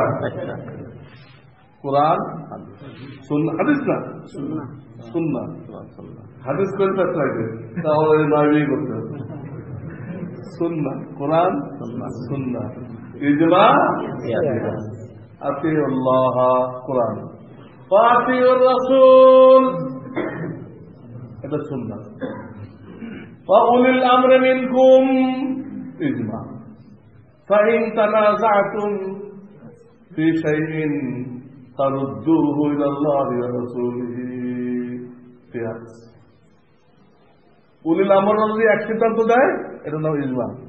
আর তাদের তানাজু করে, উনি একটা করতেছে দলিলের ভিত্তিতে, উনি একটা করতেছে দলিলের ভিত্তিতে, এটা নাম কিয়াস। এই আয়াতে 4 রকম দলিল আছে, কোরআন, সুন্নাহ, ইজমা, কিয়াস। কিন্তু কোরআন হাদিস বলা হয় না, কিন্তু খেয়াল করবেন, কোরআন সুন্নাহ হুজুর শব্দের সুন্নাত করতেন। কাজেই মূল কথা হলো সহিহ সুন্নাত মানতে হবে। কেউ এই দাবি যদি করে সহিহ হাদিস মানলেন না কেন, তোমার কথা ভালো, এটা কোথাও নেই। সহিহ হাদিস মানার কথা নেই, সহিহ সুন্নাত মানার কথা আছে। হাদিস কথাটা কোথায় আছে? এক জায়গায় নবীজি ফিতনা সম্পর্কে সতর্ক করতে দেয়, হাদিস শব্দটা ব্যবহার করছে। কিয়ামতের আগে একটা ফিতনা সম্পর্কে সতর্ক করতে দেয়, কি শব্দ ব্যবহার করছে? হাদিস। কি হাদিসটা? ইয়াকুনু ফি আখিরিজ জামানি দাজ্জালুনা কাযযাবুনা ইয়াতুনাকুম মিনাল আহাদিস মা লাম তাসমাউ আনতুম ওয়ালা আবাউকুম ফাইয়াকুম ওয়া ইয়াহুম লা ইউদিল্লুনাকুম। নবীজি বলেন কিয়ামতের আগে অনেক ধোঁকাবাজ, দাজ্জাল মানে ধোঁকাবাজ বেরোবে, মিথ্যুক, কাযযাবুনা মানে মিথ্যুক বেরোবে। তারা কথায় কথায় তোমাদেরকে হাদিস শুনেছে। এটা আমাদের মানতে করতেছেন না, এটা তো ফিতনা সম্পর্কে সতর্ক করতেছে। এই দলটা কথায় কথা হাদিস বলবে। কি হাদিস? এমন হাদিস বলবে মা লাম তাসমাউ আনতুম ওয়ালা আবাউকুম, যে হাদিস তোমরাও শোনো নাই কোনদিন, তোমাদের বাপ দাদাও শোনো। কথায় কথায় হাদিস বলবে, ওই যে রিজেক্টেড হাদিসগুলো, রিজেক্টেড দিলাম আমার করা যায় নেই, ওগুলো বলবে। এগুলো কে বুঝবো? আপনাদের বুঝবে? ওইগুলো বলো, তোমরা শোনো নাই, তোমরা বাপদাদা শোনো নাই, তো তোমরা ওদেরকে দূরে থাকো, ওরা তোমাদেরকে বেঈমান বানাইতে না পারে, ওরা তোমাদেরকে বেঈমান বানাইতে না পারে। এই গ্রুপটা বের হয়ে গেছে ব্রিটিশ আমলে, ব্রিটিশরাই খারাপ করছে। এদের একটা কথা হলো, নবীজির মৃত্যুর পরে সাহাবায়ে কেরাম গুমরাহ হয়ে গেছে। নবীজির মৃত্যুর পরে সাহাবারা গুমরাহ হয়ে গেছে, কোরআন জান্নাতি করলো সব ভুলে গেছে, সব কি দলিল দিছে, গুমরাহ হলো কেমনে, একটা দলিল দিছে, নবীজি কয়ে গেছিল তোমরা 8 টাকার তারাবি পড়ো, এরা নবীজিটা মানলো না, ওমরের কথা মতো 20 টাকা পড়ল। ওমরের শক্তি আছে, নবীর উল্টো একটা কাজ করবে আর উনি খলিফা হিসেবে টিকে থাকবে, এই আশা করা যায়। উনি একদিন জুমাতে বলছিলেন, আমি যদি সুন্নতের খেলাফ কোন সিদ্ধান্ত দেই কি করবা, তোমরা কি করবা? একটা যুবক দাঁড়ায় গেছে আর খাপের থেকে তলোয়ারটা বের করছে,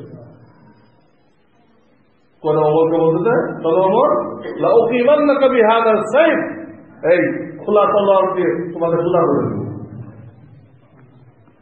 একটা যুবক সাহাবের সিনার পাটায় যদি গুণ থাকে, অমরকে তলোয়ার দেখাইতে পারে, সেই অমরের কথা মতো নবীদের কথার বিরুদ্ধে বিশ্বাসের তারাবি কোন সাহাবী মানবে? আসল কথা হল নবীজি হায়াতে 4 দিন তারাবি পড়ছিলেন। কয়দিন? 4 দিন। লোকদের আবেগ উচ্ছ্বাস দেখে হুজুর ভয় পেয়ে গেছিলেন, আল্লাহ তো ফরজ হয়ে যাবে, যেভাবে লোক আসছে তো কি হয়ে যাবে, তো উম্মতের জন্য বড় কঠিন হয়ে যাবে, তাড়াতাড়ি বন্ধ করতে না, জামাত করা যাবে না, তার সে বাড়ি বড়।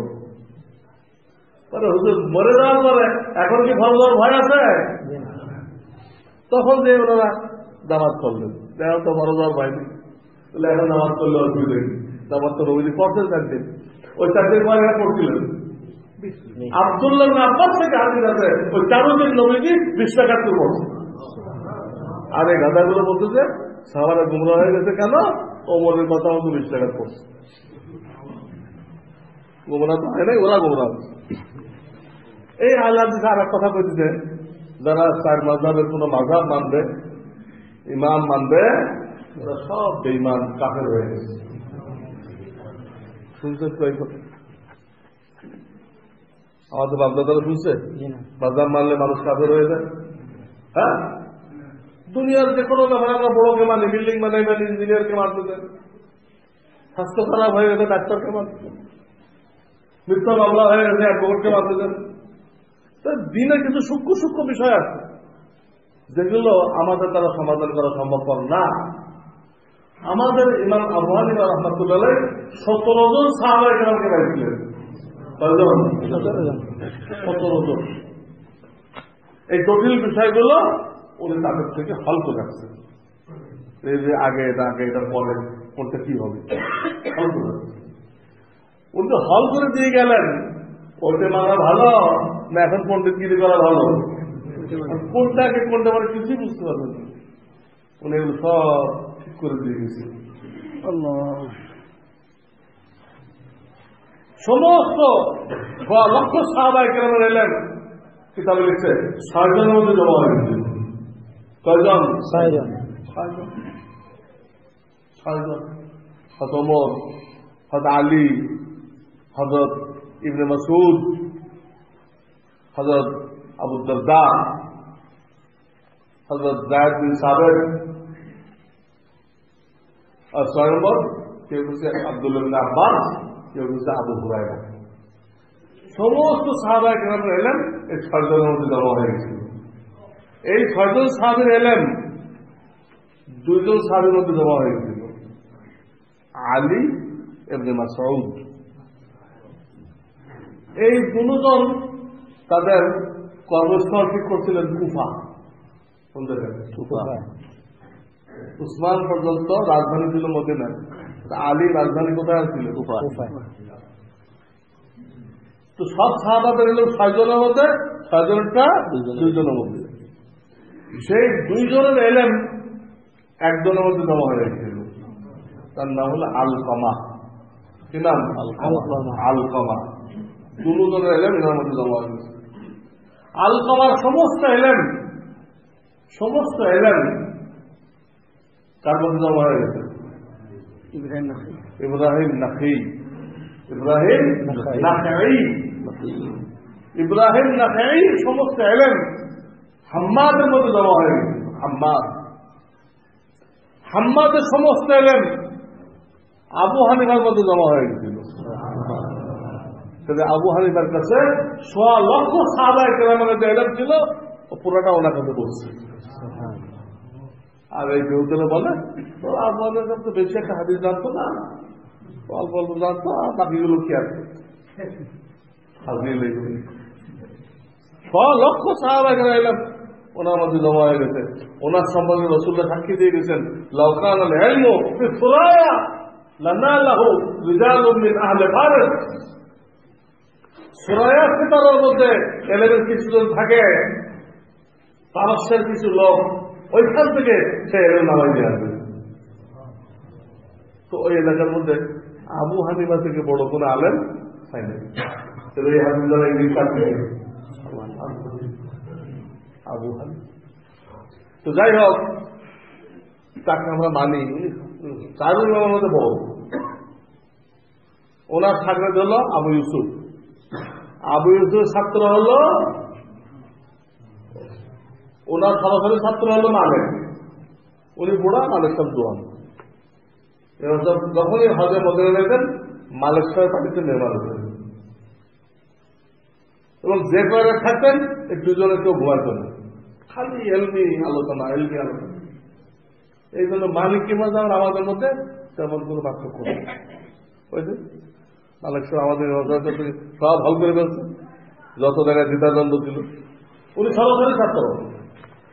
আর ইমাম যে শাফি সাহেব, উনি আমাদের ইমাম সাহেবের ছাত্রের ছাত্র। ছাত্র আবু ইউসুফ, তার ছাত্র কে শাফি ছাত্র হলো আর এক ইমাম আহমদ বিন হাম্বল। তো একজন তো আমাদের ইমাম হলো বড় ইমাম, ইমাম আজম, সবচেয়ে বড় ইমাম। তার সরাসরি ছাত্র মালিক, আর ছাত্রের ছাত্র শাফি, আর ছাত্রের ছাত্র আহমদ বিন হাম্বল। আহমদ বিন হাম্বলের ছাত্র হলো বুখারী। আহমদ বিন হাম্বলের ছাত্র কে? ইমাম বুখারী। তার মানে বুখারীর উস্তাদ আহমদ বিন হাম্বল, আহমদ বিন হাম্বলের উস্তাদ ইমাম শাফি, শাফির উস্তাদ আবু ইউসুফ, আবু ইউসুফের উস্তাদ আবু হানিফা। তাহলে আমাদের ইমাম সাহেব আগে না বুখারী আগে? অনেক চিন্তা পাইবেন। তারা দাবি করবে আরে বুখারী সাহেব কত আগে, আবু হানিফার কত আগে দুনিয়াতে। 3-4 পুরুষ পরে উনি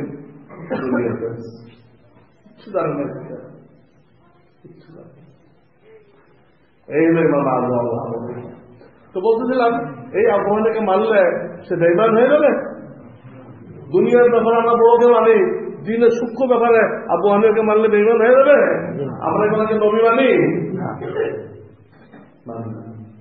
ওনার অনেক সিদ্ধান্ত আমরা মানি না। ওনার ঠাকুরের সিদ্ধান্ত দিতে ওটা মানে উনি সিদ্ধান্ত দিছে, ওনার 40 জনের ঠাকুরের ছিল একদম মোটামুটি ওনার ফটোকপি, অনেক ক্ষেত্রে তার একটা দেখি দলিল দিক দিয়ে ওটা বলতো এই। তারা এমন এমন কথা বললো কেউ চলে নাই। ইমাম মানা তারা বলতে ইমাম মানলে সে ইমাম নাই। তারা বলতে কাজা নামাজ নেই, শরিয়াতে বলো এই কথা আমাদের বাপদাদা চলে গেছে, কাজা নামাজ নেই।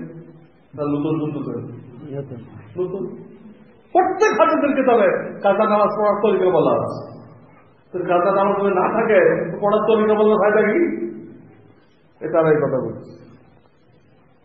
আবার তারা বলতে যে আল হাদিসরা 3 তালাকে 1 তালাক, 3 তালাকে 1 তালাক। 3টা গুলি করলেন পিস্তল দিয়ে, নাকি 1টা গুলি হবে? তুমি একদিকে দাবি করতেছো ইমাম মানার দরকার নাই, বোকার ঘরে বগলে রাখো।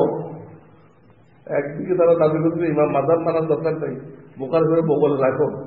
তো বোকারে নিজেই তো স্বামী মজাব ছিল, যার কিতাব বগলে রাখতে পেরেছ সে তো কোথাও বলে না আমার কিতাব বগলে রাখো। তিনি মাদার মানছে, কোন মাদার? বুঝলেন না? ওই বগলে রাখতে পেরেছে। আচ্ছা রাখলাম বগলে, উনি তো কইছে বুখারি তো কইছে 3 তালাকে 3 তালাক, তুই 1 তালাক বলো।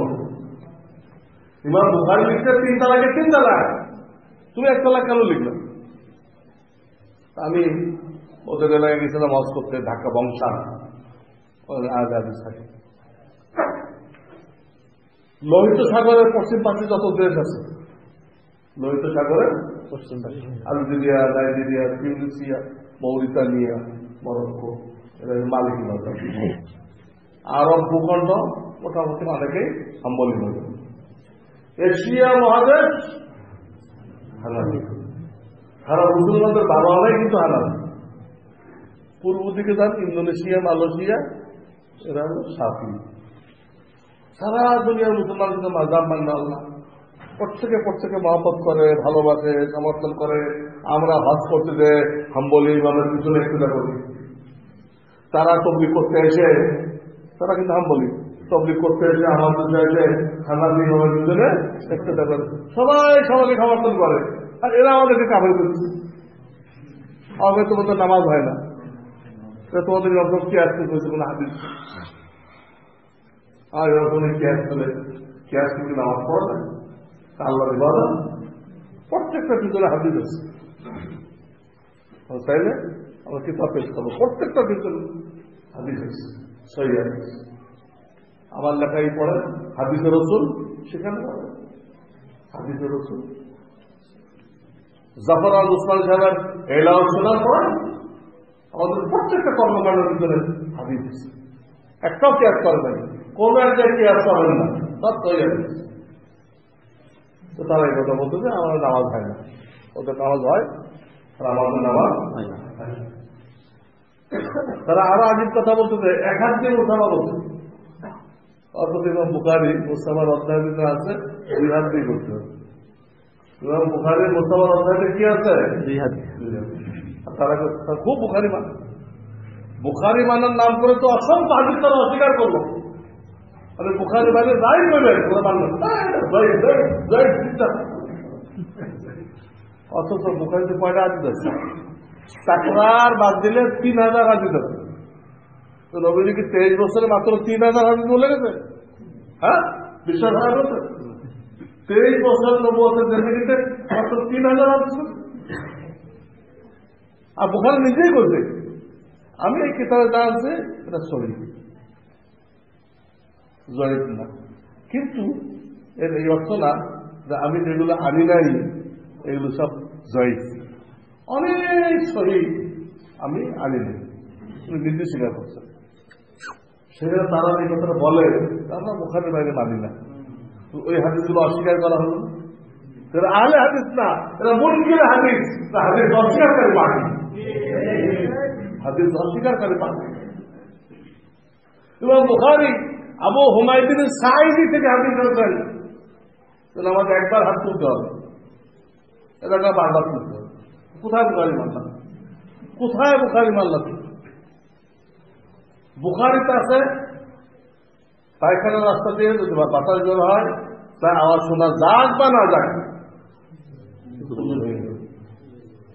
এরা বলতেছে আওয়াজ শোনা গেলে উযু ভাঙবে, আওয়াজ শোনা না গেলে উযু ভাঙবে না।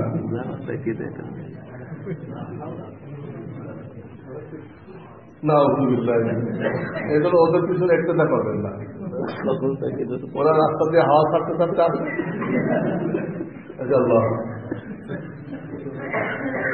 ওদের মেয়েও বিবাহ করবেন না, 3 তালাকে 1 তালাক বলে বউ রেখে দেয়, দিলে সারা জীবন জিনা বাচ্চা কাচ্চা হারামজাদা। কি আনলেন আপনি? ওদের মেয়েও বিয়ে করবেন না, ওদের পিছনে একটু দাও করবে না, নামাজ কিন্তু শেষ। ওদের প্রত্যেকটা কথা আজীব হবে, আজীব, সবিরোধী। তারা বলতে যে হজে দেয় যদি কেউ নবীজির রওজা জিয়ারত করার নিয়েতে মদিনায় যায় তার ঈমান চলে যাবে। আর চারু মাযহাবের কিতাবে লিখছে উভয় নিয়েতে যাওয়া যাবে, মদিনার মসজিদে নামাজ পড়ার নিয়েতেও যাওয়া যাবে, আবার নবীজির রওজা জিয়ারত করার নিয়েতেও যাওয়া যাবে। এটা উত্তম বেশি। ওটা ওরা কথা রওজা নিয়ত খোলে তার ঈমান নষ্ট হয়ে যাবে।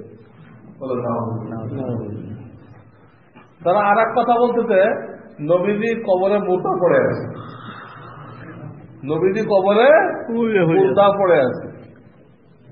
অত ক্লিয়ার হাদিস, হ্যাঁ, আল-আম্বিয়া আহইয়াউন ফি কুবুরিহিম, সমস্ত নবীরা কবরের ভিতরে জিন্দা, তাদেরকে জান্নাতে রিজিক দেওয়া হয়। আমাদের নবী না, সকল নবী কবরে জিন্দা। আর তারা মুর্দা পড়ে আছে, নবীজির কবরে মুর্দা পড়ে আছে। হায়াতুন নবী তারা মানে না। তাদের সব কথা শোনাতে পারলাম না, আমি কয়েকটা শোনাচ্ছি। হ্যাঁ, আরো কিছু শুনলে আমাদের মাথা ঘুরবে, আর যদি শোনাই মাথা ঘুরবে, বুঝছেন? তাদের মাঝাবে স্ত্রীর পায়ুপথ ব্যবহার করা যায়, বলেন না? সমকামিতা যার সাথে হোক, যদি স্ত্রীর সাথে হোক, কঠিন হারাম, কঠিন হারাম। আর তারা বলতে যায়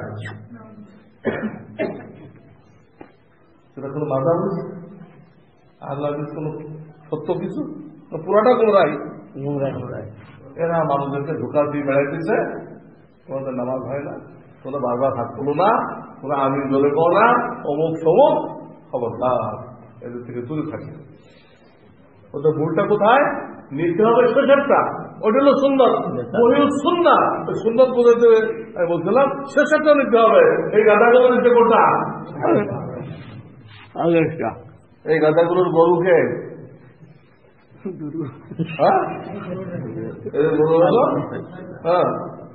মোহাম্মদ হুসাইন বাটালবি, মোহাম্মদ হুসাইন বাটালবি, ওদের আগে নাম ছিল গায়রে মুকাল্লেদ। এই নামটা ইংরেজ গভর্নমেন্ট থেকে পাস করেছে। ইংরেজ আল্লাহর আজিব কুদরত দেখেন, এই বাটালবি সারা জীবন কইল মাযহাব মানা না যায়, মাযহাব মানলে ঈমান চলে যায়। তো সে একটা পত্রিকা বের করতো, এর নাম হলো ইশাআতুস সুন্নাহ, হাদিস লেখে নেব ইশাআতুস সুন্নাহ।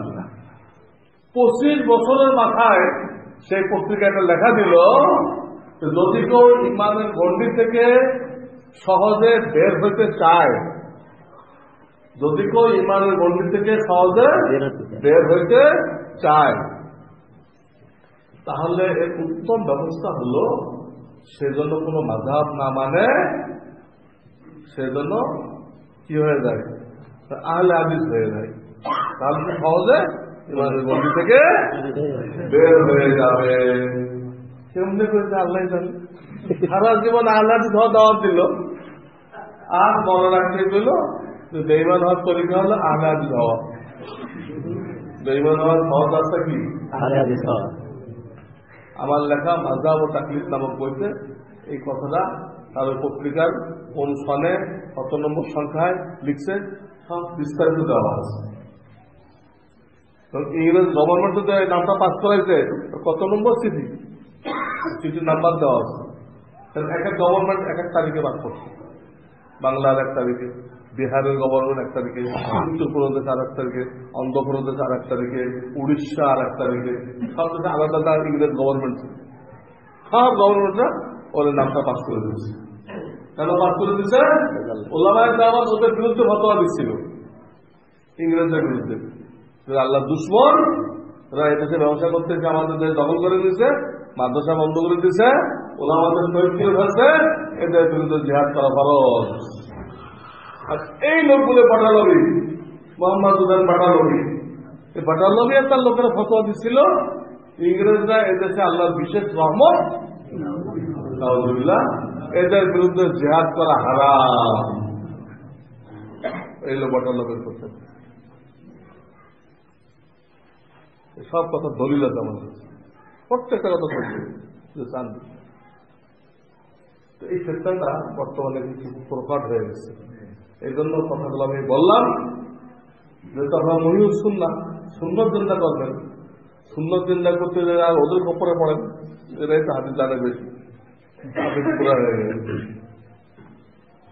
হক্কানি ওলামায়ে কেরাম, এখানে মাদ্রাসার বিভিন্ন মুফতি আছে, আমাদের মুফতি মুজিবুর রহমান সাহেব আছেন, মুফতি আখতারুর রহমান আছে, মুফতি মুজাহিদুর রহমান সাহেব আছে, এরা যারা আছে এরা আপনাদের যশোরের হক্কানি ওলামায়ে কেরামের প্রতিনিধি। কাজেই এরা কোনটা সুন্দর বলে চোখ বন্ধ করে মানবেন, আর ওরা কি করলো মানবেনই না, চোখ বন্ধ করে বলবেন তোমারটা বলো, চোখ বন্ধ করে বলবেন, পরে আমাদের কাছে দলিল নেবেন, বাকি হয়ে আসলাম দলিল দেন, দলিল আমরা দিব, ওদের কোনো কথা ধরি নেই, কোনো কথাই ধরি নেই। তাহলে আমি সুন্নাত কি বুঝতে পারছেন তো, উম্মতের জন্য বলছেন এবং সেটা সর্বশেষ ওইটাকে আপনাদেরকে চিন্তা করতে হবে। এই মাদ্রাসা দিয়ে ছাত্ররাও চিন্তা করবে, আপনারা এলাকার লোকজন আছেন তারা সুন্নাত শিখবেন, এখান থেকে ওটা চিন্তা করবেন। বুঝলেন কি চিন্তা করবেন? সুন্নাহ মাদ্রাসা, মাদ্রাসা এটা দেওবন্দি মাদ্রাসা, এই মাদ্রাসা কি বুঝে আমার বয়স শেষ, এটা কওমি মাদ্রাসা, কওম মানে জাতি। কওমি মাদ্রাসা কেন বলা হয়? এটা কওমের লোকেরা, মুসলমান জাতি নিজের উদ্যোগে এটা প্রতিষ্ঠা করে, সরকারের কোন উদ্যোগ নেই, সরকারের ধারে কাছে আমরা দেয় না। সাপের থেকে যেন দূরে থাকি আমরা, সরকার থেকে যেন দূরে থাকি আমরা। কেন? তার কাছে সাহায্য আনতে গেলেই করবো কি, সিলেবাসটা আমাদের কাছে নেও, সিলেবাসটা তোমাদেরটা বাদ দাও, আমাদেরটা নাও। আমাদের তো মাদ্রাসা আছে, সরকারি মাদ্রাসা, ওখানে সিলেবাসটা নাও। ওটা তো স্কুল, দু একটা পিরিয়ড ইসলামিয়াত আছে, তোলা দুধে পোলা মারবে না, এই দুই একখানা আরবি কিতাব পড়ে হক্কানি পারদর্শী আলেম তৈরি হবে না। যেখানে সরকারের হাত লাগে ওখানকার আল্লাহ লোক পয়দা হয় না, যেখানে সরকারের হাত লাগে ওখান থেকে আল্লাহ পয়দা হয় না।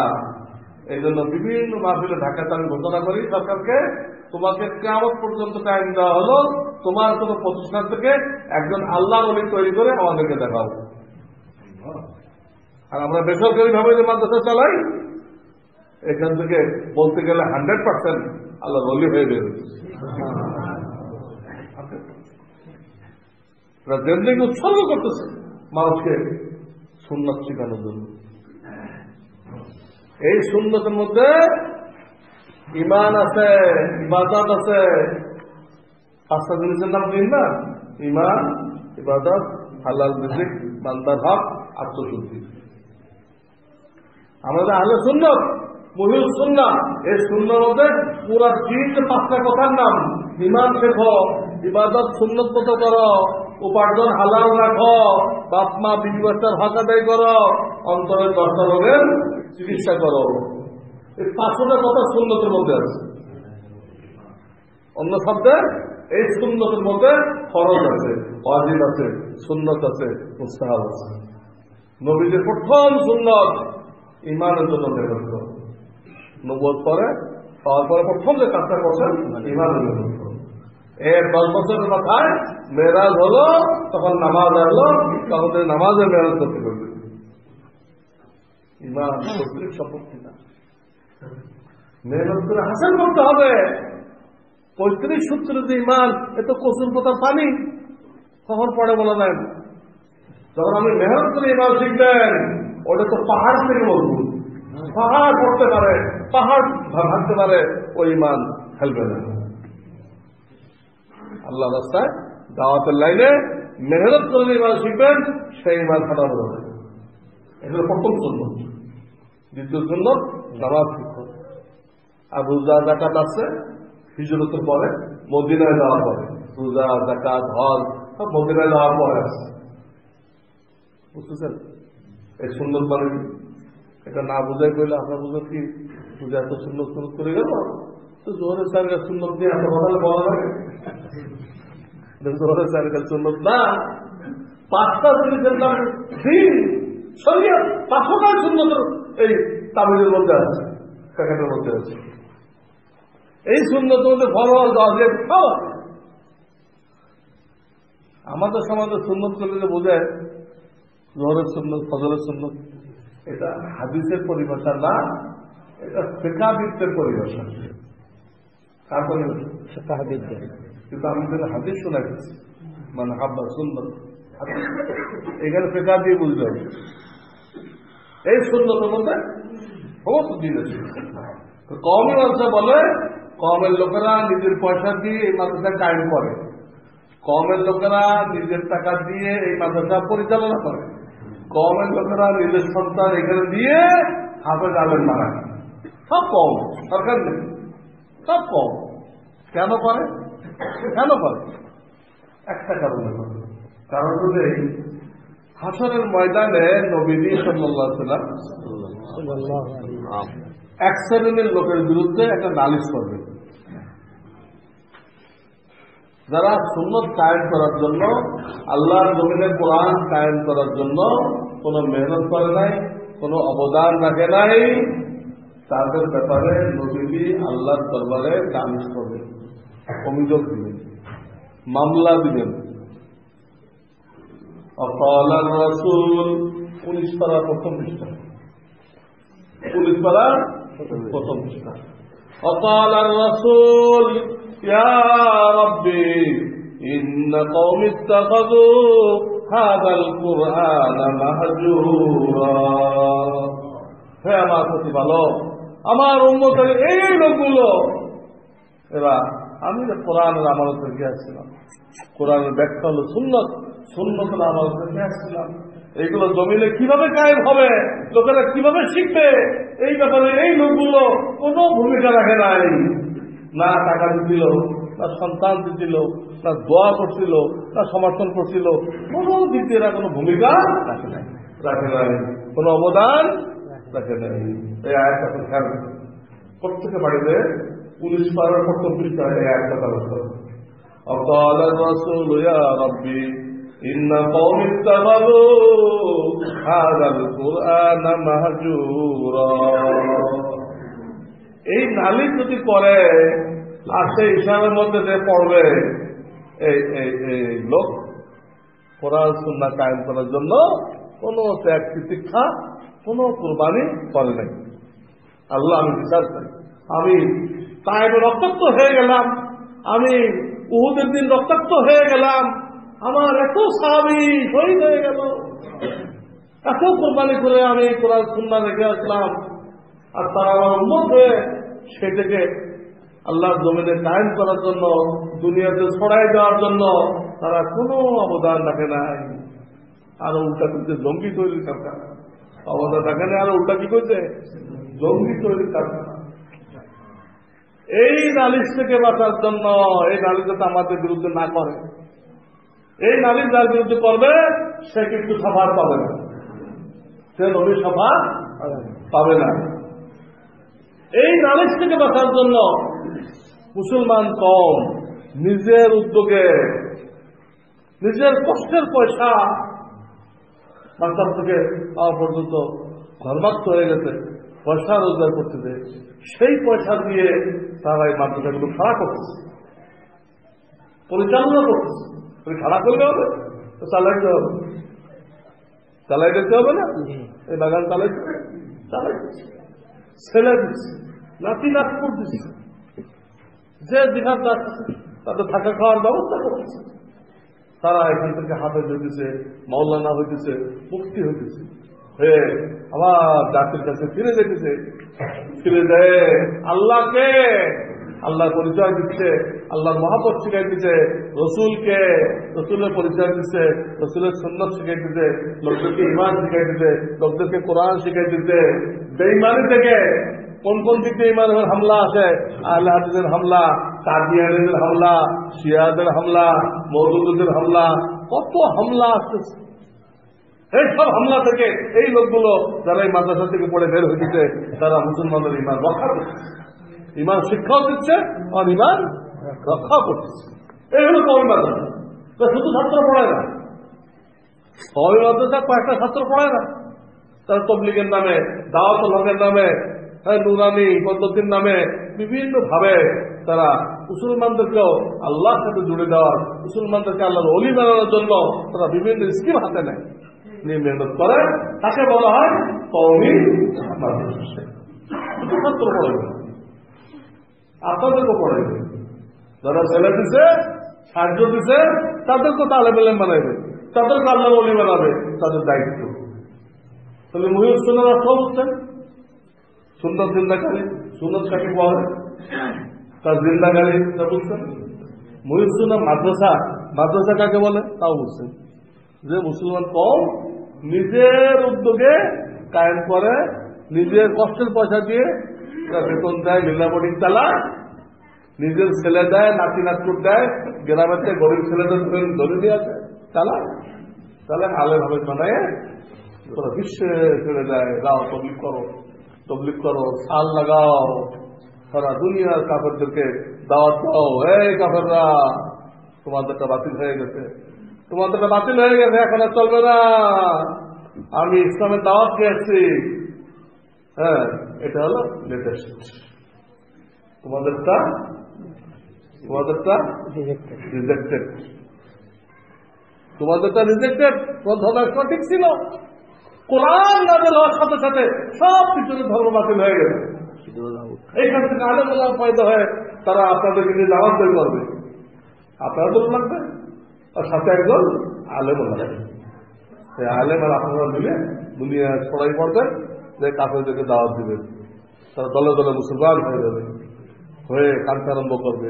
হ্যাঁ রে, আর 10টা বছর আগে আসতে নেই, আর 10টা বছর আগে আসলে আমাদের বাপদাদাও ইসলাম গ্রহণ করতো, তারা এই আবাদুল্লাহ জাহান্নাম থেকে আমরা যা কিছু আবিষ্কার করি সব তোমাদের দোরগোড়ায় পৌঁছায় দেই, আর তোমাদেরকে আল্লাহ এত দামি নেয়ামত দান করছেন, নেয়ামতে ঈমান, নেয়ামতে হেদায়েত, তোমরা এটা নিয়ে বসে রয়েছ, কেউ চাকরি করতে করতে মরতেছ, কেউ দোকানদারি করতে করতে মরতেছ।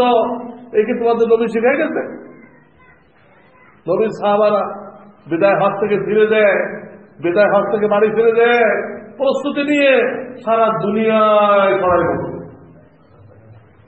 আটলান্টিক মহাসাগরের তীর পর্যন্ত তাদের খবর, পূর্ব দিকে চীন পর্যন্ত অসংখ্য সাহাবীদের খবর, দক্ষিণ দিকে সানা ইয়ামান পর্যন্ত তাদের খবর, উত্তর দিকে ভূমধ্য সাগর পর্যন্ত তাদের খবর। 1.5 লক্ষ সাহাবী ছিল, মাত্র 10,000 সাহাবীর খবর পাওয়া যায় মক্কা মদিনায়, আর 1,40,000 সাহাবীর খবর দুনিয়ায় ছড়াই দিতে আছে। কেন? নবীজি বিদায় হলে এই কথাটা বারবার বলেছিলেন, দেখো তোমরা যারা আমার কথাগুলো শুনলা, এই কথাগুলো দুনিয়াবাসীর কাছে পৌঁছাই দিও। এই পৌঁছানোর জন্য তারা এত বড় ত্যাগ স্বীকার করছে, তাদের কোরবানির কারণে 1,000 মাইল দূরে বসে আমরা ইসলাম পাচ্ছি। আমরা যদি কোরবানি রাখি তো লক্ষ লক্ষ কাফের ইসলামের স্বীকার হবে। আজকে তারা কাকরা এলাকায় কাঁদতেছে, আমাদের বাপদাদা ইমান পায় নাই, ওই সময় লোক আমাদের দেশে যায় নাই, কাঁদতেছে। কি জবাব দিব? তাদের এই তবলিগকে সারা দুনিয়া ছড়াই দিতে হলে, কোরআন সুন্নাহ দাওয়াতকে ছড়াই দিতে হলে এই মাদ্রাসা জরুরি। এখান থেকে আমির তৈরি হবে, আপনারা মামুর হবে। মাদ্রাসায় কোনো মামুর বানায় না, মাদ্রাসায় কি বানায়? আমির বানায়। আমির আন্দারে আপনারা মামুর হয়ে সব ঘুরবেন, ইসলামের দাওয়াত দিবেন, এইগুলো মাদ্রাসা। তাহলে মহিউস সুন্নাহ বুঝলেন, মাদ্রাসাও বুঝলেন। এখন এটা কায়েম করতে কি আপনারা রাজি আছেন? কায়েম করতে হলে 1 নম্বর কি করতে হবে? সন্তান, নাতি নাতকুর কিছুই যদি না থাকে, আপনার গ্রাম থেকে গরিবের গোলামি আছে, নাতি নাতকুর নিয়ে কিছু নেই, সব চলে গেছে ব্রিটিশ সিলেবাস। কি করতে? বানর থেকে মানুষ শেখার জন্য চলে গেছে। কি কথা নিয়ে আসেন? এলে 1 নম্বর 2 নম্বর আর্থিক কোরবানি পেশ করতে হবে। আপনি আশা করেন না আপনি মরে গেলে আপনার বিবি ছেলে গেলে কত দান খারাপ করবে।